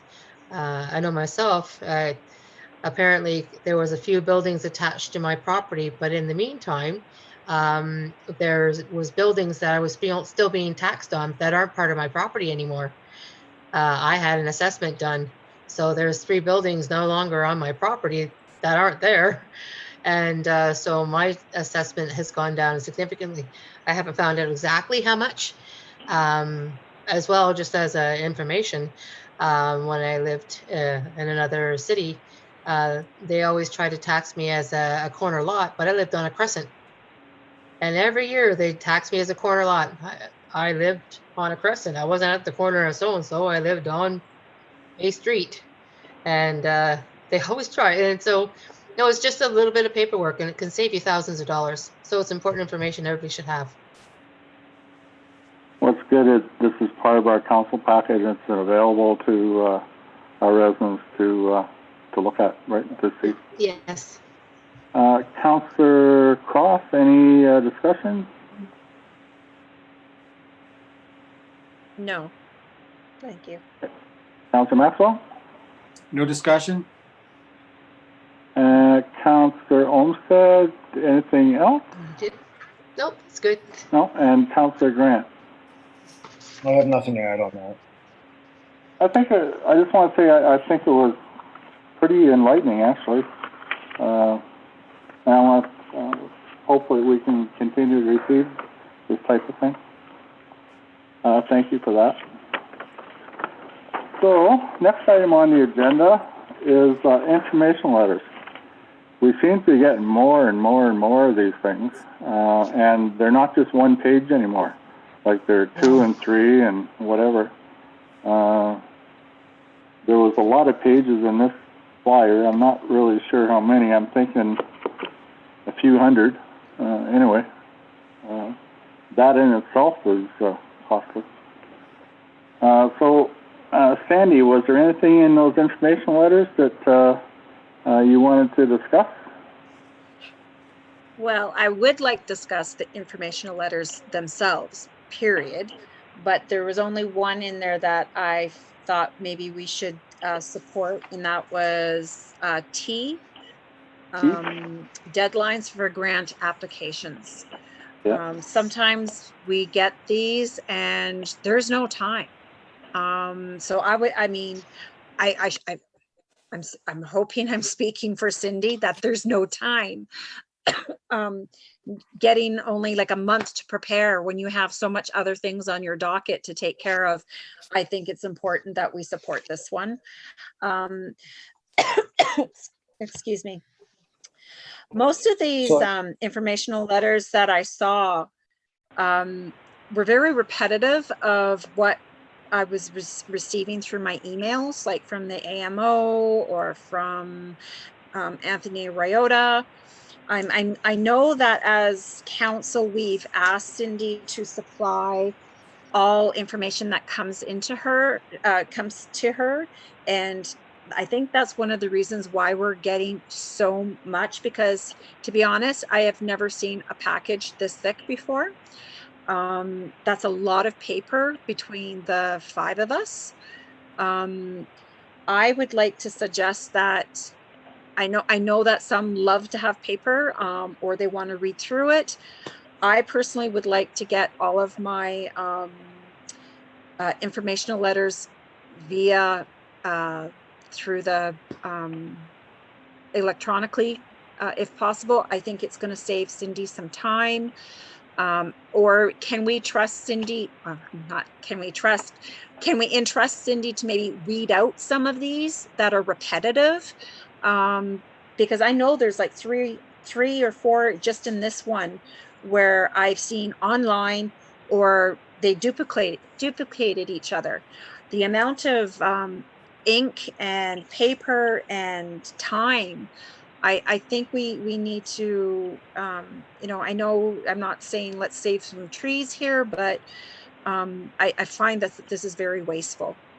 The information is great, but we need to somehow get these packages just a little skinnier. Maybe have all of the other stuff printed off all the way up into the informational letters. I don't know. I would love to hear other councillors' suggestions, but the only one I want to support is letter T. Thank you. Okay. Cindy, do you agree with that? Do you need more time? It would be nice, yes. Yes, because we're a small staff and we all wear multiple hats. Yes, it would be nice to have a little bit more than a month to prepare an application. So how can we support this then? We would just write a second, Dean. Okay, a letter of support for. Sorry. Go ahead, please. Okay. We would just write a letter of support for the resolution. Okay. Dean? Is it possible to put it on the shared screen, because I only have the electronic version and I can't find it, and I just wanted to see it before agreeing to support. Thank you.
Sorry, guys. There's actually 281 pages on the electronic version, and my computer will not load the PDF fast enough. So I'm having a hard time locating it to have a look. I don't have the paper version. I'm trying to get it up. Just bear with me. Yeah, I understand. I was just, explaining to the rest. Thank you, Cindy.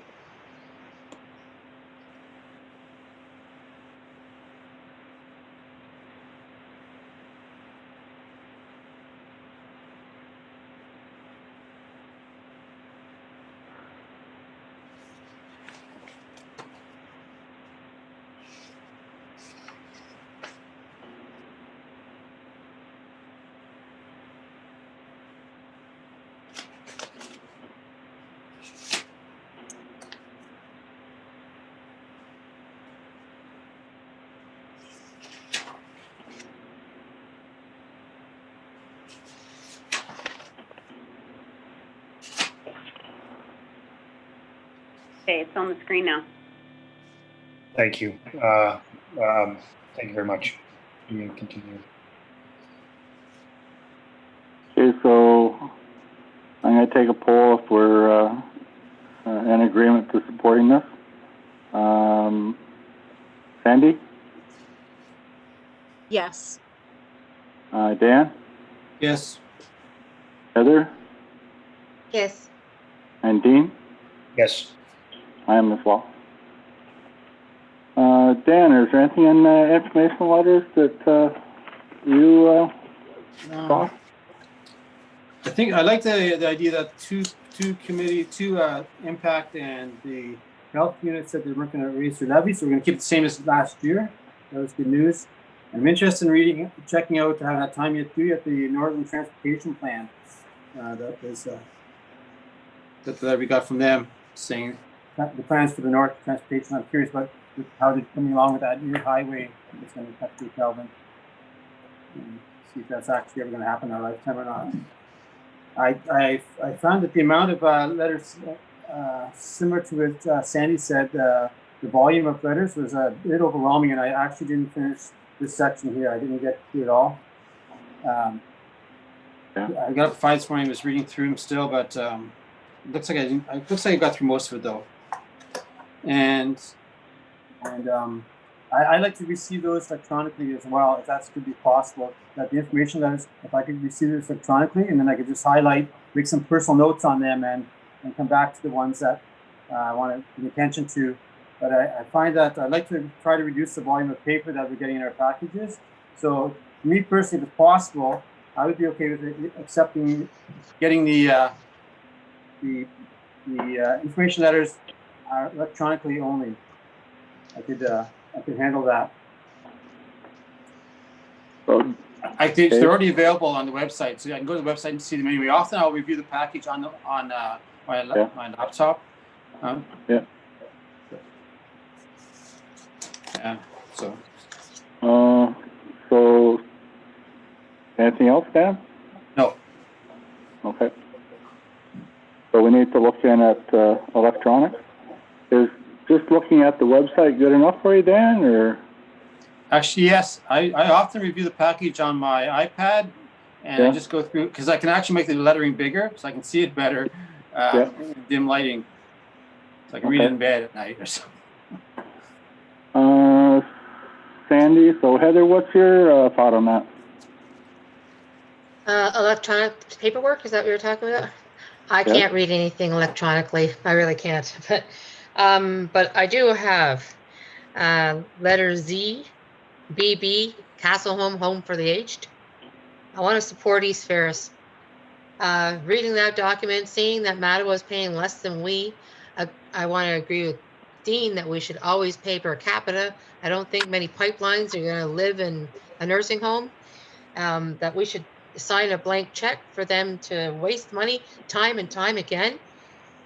We never will see any resident in that home, and we've been paying for 30 years. Now they want us to take a mortgage on a building that we don't live in, will never live in, we don't own, and we're supposed to make mortgage payments for them.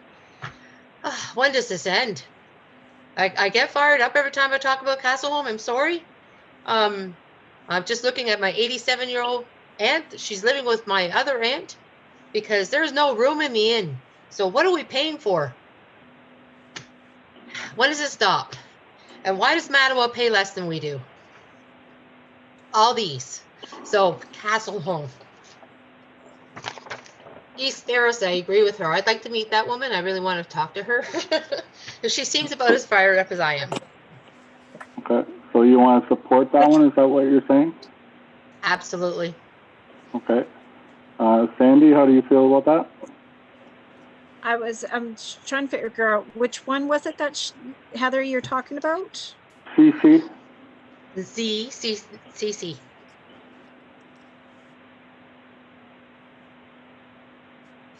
The redevelopment update for municipalities, November 30th, 2020. Yes. Executive summary. I agree with a lot of what you said, Heather. There's one thing though that we do own. We are owners of Castle Home. I know we don't have. But we've been paying. I mean, we have a 25-year mortgage. We've already paid 30 years, and now they're asking us to pay another 30 years. They didn't take care of the building that we paid for before, and now they're expecting us to pay for another building that they're not going to take care of.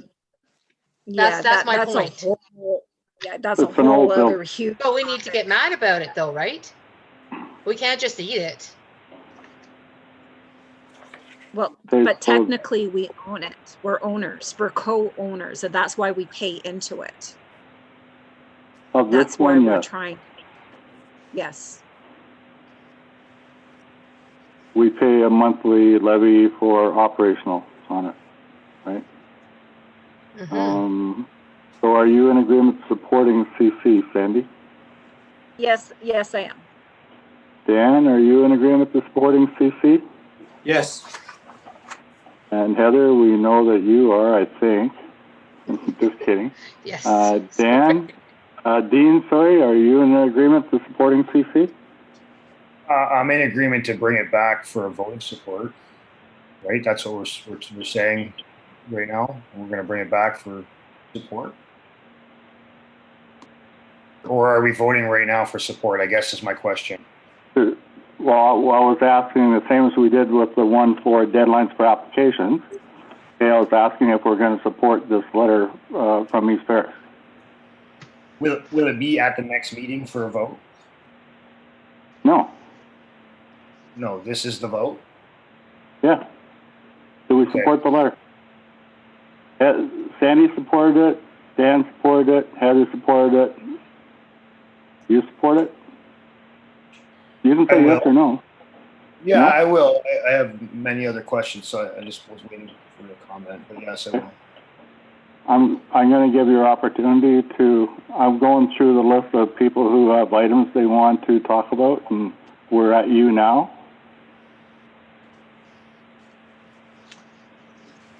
I agree with what most of Heather's saying, but I guess first of all, I'd just like to address the paper issue, the package, just get that out of the way. And I think that we all of us as counselors learn in different ways. We communicate in slightly different ways, and I think it should be a counselor's choice to how they receive that information. I support the paper, and I support all the information coming to me. So. I'm happy with the way it is. But you don't even have your paper with you. No, I didn't have paper this time, which upsets me. So, but I prefer that. But I requested not to have it this time. So I think it should be a personal choice for each individual counselor, which I think is the way we're doing it. The letters I'm interested in are actually Castleholm, the report. I think this is, I guess my approach at this point is I would like to get more information. I have a host of questions that I'd like to forward to everyone. But, essentially this is this huge decision that we're making. It's got, 25-year ramifications, and, just not convinced that everything is set in stone. Like if the province says jump, we're saying how high, right? And, the province is above us. However, we were allowed to disagree with them, and maybe that's the case. I guess what I'm really interested in is how are we going to prepare for what's coming with Castleholm? And for me, there's still too many unanswered questions to take a very aggressive stance. I'm just interested in what are the costs? What's the cost going to be per resident?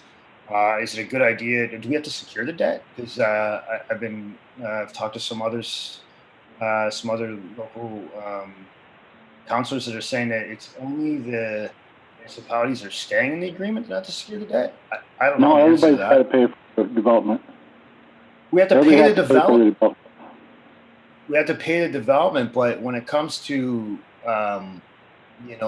when it comes to us securing the debt, what does that look like? Because that could have pretty significant ramifications if we don't know that yet. Okay. Castleholm come out with two different options, really, for us. Okay. One, either you can go to IO and get a loan and pay for it right now, or you can pay for it over a period of time, and you'll have to guarantee their debt. So I sent an email to Mayor Baker. He's our representative on the board. I told him that I should have printed it off, but I said that the Castleholm situation was in, I didn't say mess, but I looked for a synonym for that. And I said that I don't know what a small municipality like us would do if we would have to pay for that share up front, or even have to pay for it over a period of years, because we're not wealthy, like some municipalities might be. I asked what the exit strategy was. So if we pay for this, say we did have the money, we paid for it now, then are we off? Are we off the hook? Or do we have to pay for it for the next, like our operating expenses for the next 2 or 3 or 4 years, in addition to the amount that we're putting towards the rebuilding, right? And I asked them to respond, and I haven't got a response yet. So, but the city of North Bay today had a letter in one of the papers, and I can't remember how many pages the letter was, but they're not pleased with it either. Oh, and another thing I said to Mayor Baker was, it was my understanding that Castleholm was going to borrow the money, okay, and they were going to give us a loan, all right? And then that changed, okay, like drastically, obviously. And I asked them how come, right, what we're gonna do. But I said, like, he hasn't responded yet. So your points are all valid, Dean. Go ahead, please. Sorry I interrupted. I just want to let you know what I was doing with that. Well, I appreciate that interruption because that's a few more of the questions that are on my list that I don't have to mention. I think that's fantastic, and I'd love to be kept in the loop on these types of things. And I guess for me, it's you know, we need more information, and I'd really like to see us put together, you know, something clear that we could see. You know, what is this going to cost us per person? Like, what does this mean for our budget? You know. I don't think we have those answers yet, but as they come in, I'd really like to put them together in a clear document where we can all see it and we can all make decisions.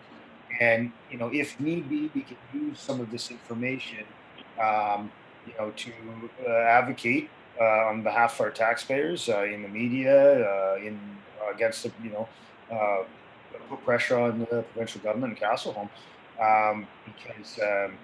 You know, it seems like you know that this might be a big thing. And I guess my other question, the only thing that wasn't mentioned that I think we need to consider is, you know, what about the Mattawa nursing home?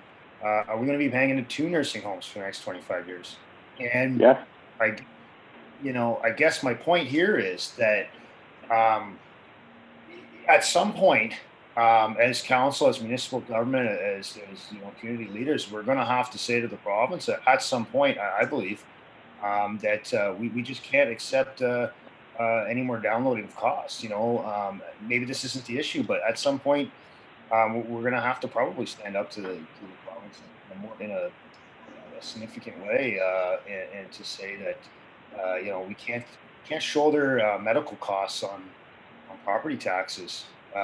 Especially as they continue to climb. So that's a more long-term thing that, I mean, I'm there, and I consider, I would like others to consider that, you know, that and provincial decisions and what they really mean for us and our taxpayers. Because, you know, this is Castleholm, but there's other issues as well in terms of social services that are eating our budget in a very significant way.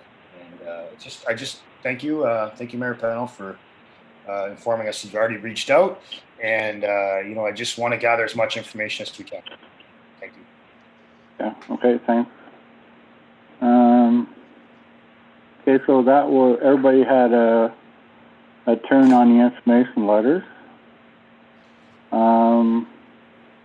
Mayor Pennell, before we move on, could I just add one suggestion? Yes. So if we're going to put together a motion for support for the municipality of East Ferris resolution, can we also add something in terms of our exit Yes. clause from Castleholm? Something that we need clearer information, something along those lines. Is council okay with adding that information to the motion? Andy? Yeah, most definitely. I was confused why there wasn't anything on there in the first place, because I was just like, well, where's our exit plan? It's been ignored. Dan, are you okay with that? Yeah, good idea. I like it. Okay, Heather, you're okay with that? Yes, thank you. And Dean? Thanks, Cindy. Yes, I would love to ask them directly some of these questions for sure. Absolutely. Okay. Okay, so I agree as well. So if you do that, I appreciate it. We'd all appreciate it. Thanks, Cindy. Thank you. Looking through here. There was one that not up for discussion. I think there was just one item here. Jay, Ministry Attorney General. So really now, like, you know, like you could go to court before, and if the police officer didn't show up, then you got off, basically. Well, now they don't have to go to court anymore. They can just send in a letter and say, "Nah, I filled him over, and I was there, and he's guilty," right? So that's like, well, it probably wouldn't be exactly like that, but you know. North Bay Perry Sound District Health Unit. From the note I've seen in there, it looks like municipal levies at 13.553 which is a decrease of 0.68, right? Rollout planning, and the municipal property assessment. The changes in there was the residential still stays at 1.1. Farmland goes, registered farmland, like a real farm, goes down 5.7%. Excuse me, and the other exempt areas stay at minus 0.3. That's all the ones I saw in there that I just wanted to throw it at you. Okay, so we'll go on to next item on the agenda, and it is interim letters available, and there's none. Then the next item is old and new business. Sandy, do you have any old or new business? No, I don't. Dan, would you have any old or new business? Only I mentioned if I could get my package reduced to have the my information letters sent by electronic only. I don't know if you need to put a resolution forward for that, or if it's just can be done by request. It sounded like Sandy and I wanted to try that. Are you okay with the request for that, Cindy? Or Yes, the mandate? on a trial basis, I think it's a good idea for us to try. Eventually, it will have to be incorporated into the procedural bylaw, though. If that's what council decides that they want to do, it will have to be incorporated into the procedural bylaw. But we can do it on a trial basis for a little while and see how it works. Okay, so Dan's saying he wants to do that. Heather suggested that she has a hard time reading electronic, so I'm thinking she's going to want to stay with paper. Dean said he likes paper, so he's going to want paper. I'm not sure about Sandy. What's your thought, Sandy? I want to go with the electronic. It's a shame that some are having issues with seeing the electronic part, because I was hoping that we could maybe even encourage at some point some of the ones that we do get through the emails from like AMO and stuff not to be reprinted, because to me that is a real waste. If we're getting an email from AMO or from, why are we printing it out as well? I at some point I just would like to see the other aspect is the time that it takes for this all to be printed out. That could be Sandy. Yeah, But I know. my I get. computer's just not capable of it, you know. So if I had one of those fancy ones that you can open up, you know. Sandy, please. Let Sandy finish, please. Okay, sorry. Sandy, are you finished? Yeah, I would definitely like mine all electronic for the informational letters to start. I don't want to go full blow and get the whole package electronically, but definitely the informational letters. Okay, thank you, Heather. Yeah, no, I mean, if I had the capability of it, but just my laptop is very ancient and I can't expand it, and you know, yeah, if it was possible, I could, but I just can't. Okay. So I think Dan wants his electronic, Sandy wants hers electronic, Heather and Dean want theirs paper, and I'm okay with electronic as well. But what I would like to happen if we get electronic, either I'm really stupid with computers or whatever, but I think we need to be able to ask to see them during the meeting, like we did tonight with the one for Magnetawan, because we're not going to have them with us on paper, all right? And my screen, I can't switch from what's on the screen with the meeting to something else. I don't have two monitors, or I can't split screen. I don't know how to do that. So there has to be an ability to be able to look at the meeting to see that document you know, if required, right? That's fair. That's just my request. I think it's Good doable. idea. Would that be doable, Cindy? Yes, absolutely. I do have them all in a file. I just, when there's this many of them, it's hard for me to find them quickly. Yeah. I'll just develop a system to be able to find them Okay. quicker so that I can put them on the screen. Absolutely. Okay, so yeah, like my thought is that if anybody wants to discuss one of the items, then Cindy can bring it up, right? And then we'll all be able to see it. And if nobody wants to discuss it, then we don't see it, right?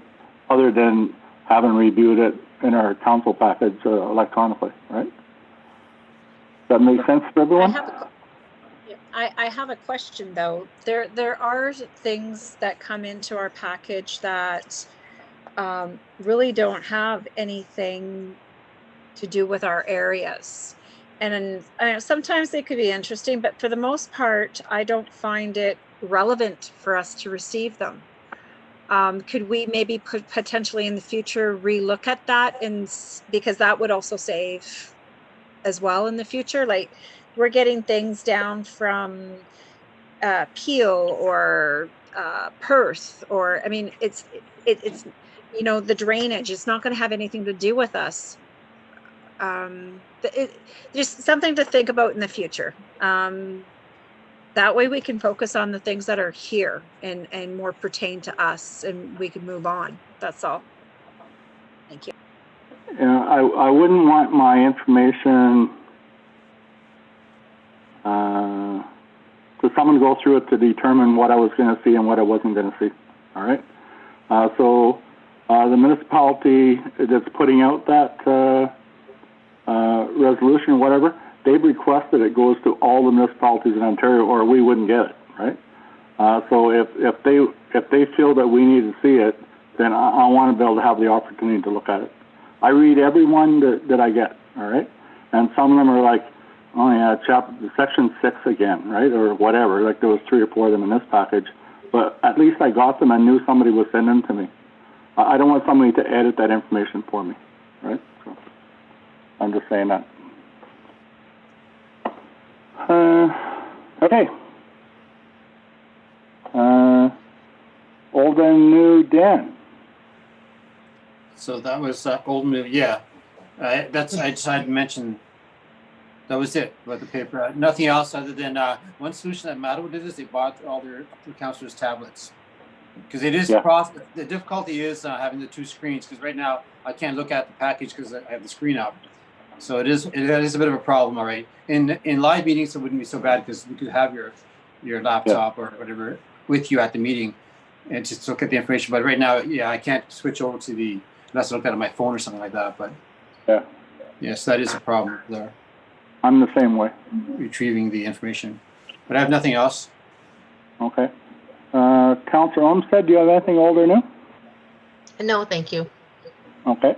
And Councillor Grant, do you have anything old or new? Nothing, just aside from the comment that I think councils need to have an individual decision on those matters. Some of us, different things. Thank you. Choice. I don't think we can tell you what you can or cannot have, right? So, it wouldn't be very fair of us, I don't think. No, but it's going to get to a point where sorry, I just wanted to be careful that we didn't pass something in procedural bylaw that said that we were only going to receive paper, only going to receive electronics. So that was my only we just said this was going to be a trial, right? Just going to take a look at it and see how it works. Right? Yeah, personally, we just choose how we want to receive it. Great, thank you. It's a bit of a luxury to be able to receive this much paper nowadays in the world that we live in. You know, it's going to become to a point where we're not going to have a choice. Like we won't be able to kill this many trees just to have our meeting. You know, we're going to have to be more responsible environmentally at some point. So we should get used to it. I don't want to say more. That's it. Thanks for that. Cindy, do you have anything old or new?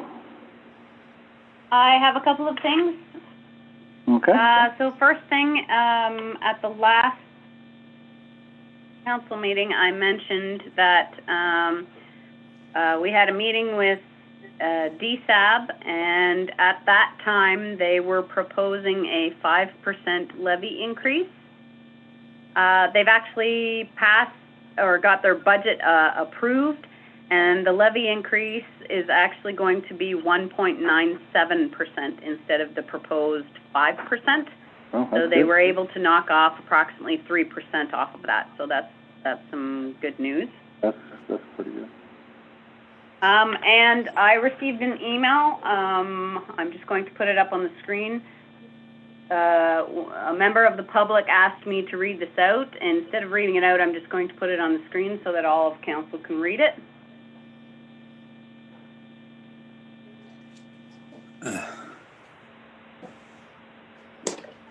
I'll just blow it up here. Just give me 2 minutes. Okay, thanks. Thank you. Yeah. There we go. Okay. Linda Campbell.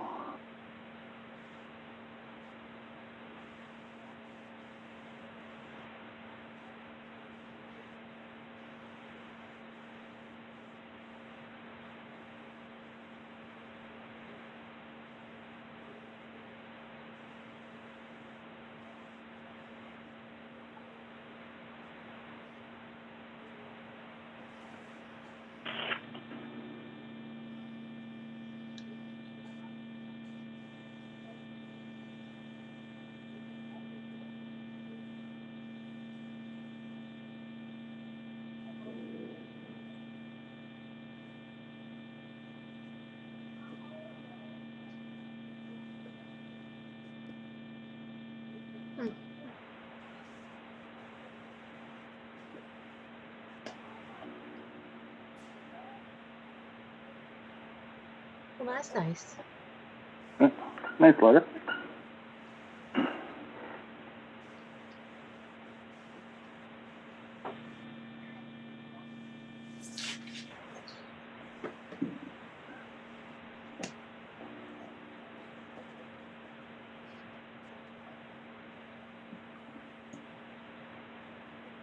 Okay. Nice. Everybody had a chance to read that? Yep. Okay. Yes. Thanks, Cindy. Thank you, and that's all I had for old and new business. Okay, thanks. Next item on the agenda is the account approval report.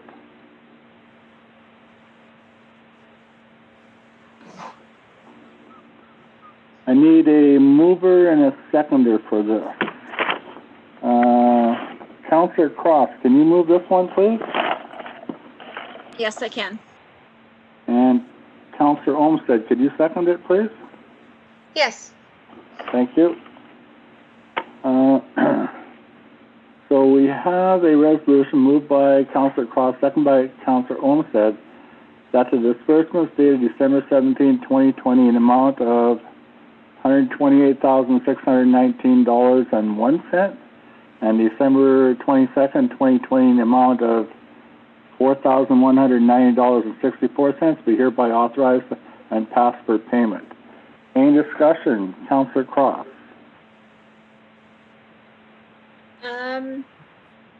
Oh, it's not on the, it's not on the one I have printed. It's on the one that was sent.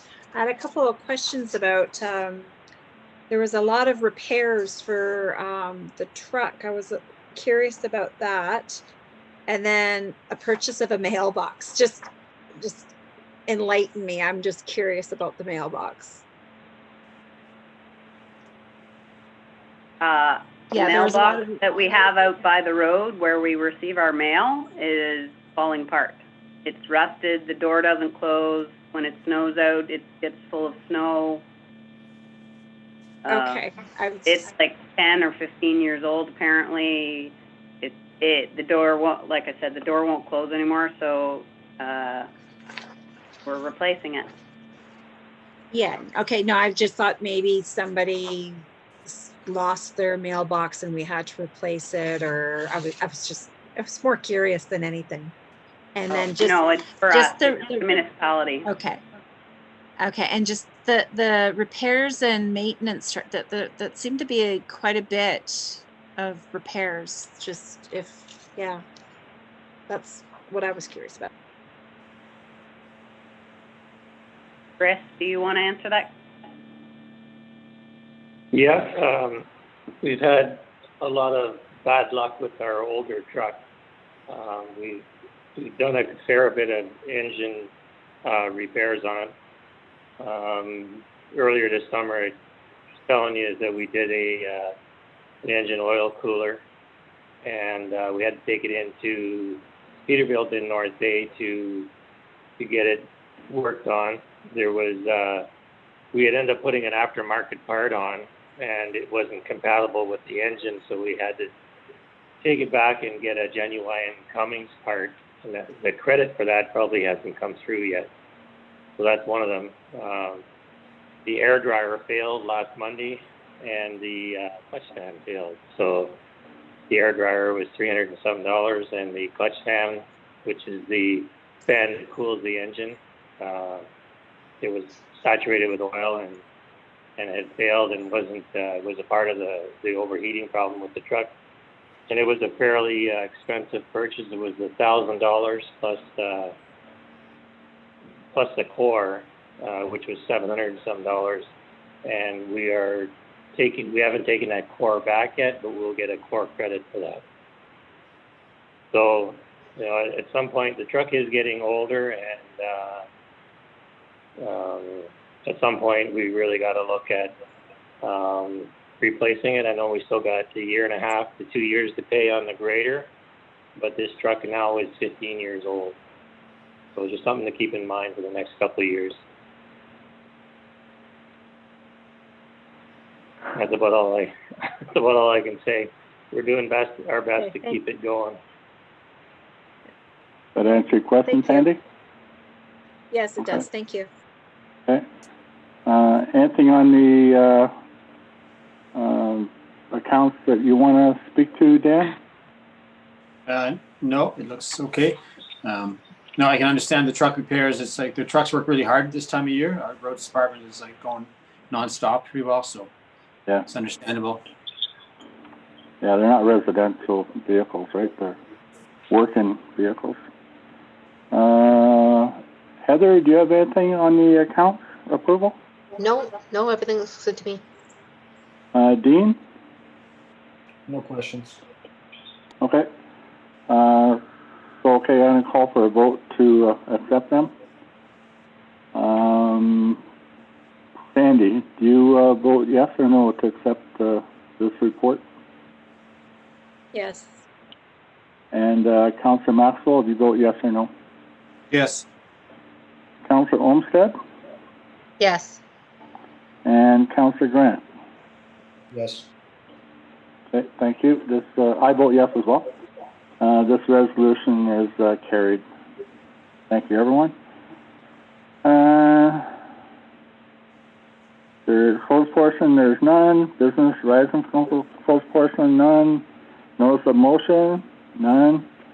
Next item on the agenda is the adjournment. So it's 9:26. Before we do that, I want to wish every one of you a very Merry Christmas. I hope you have a great time with your family and loved ones, such as we're allowed to do. I hope you all stay safe and stay healthy. And I hope Santa's good to you, okay? So I need a mover and a seconder. Dean, can you move this one, please? I will move this. Thank you, Mayor Pennell, and Merry Christmas to everyone as well. Thank you. Thank you. And Councillor Olmsted, can you second this one? Yes, I will. And again, Merry Christmas to everybody. Okay, thank you. So we have a resolution in front of us moved by Councillor Grant, second by Councillor Olmsted, that this regular meeting of council now be adjourned at 9:26 p.m. All right? Thanks, everyone. We need a vote.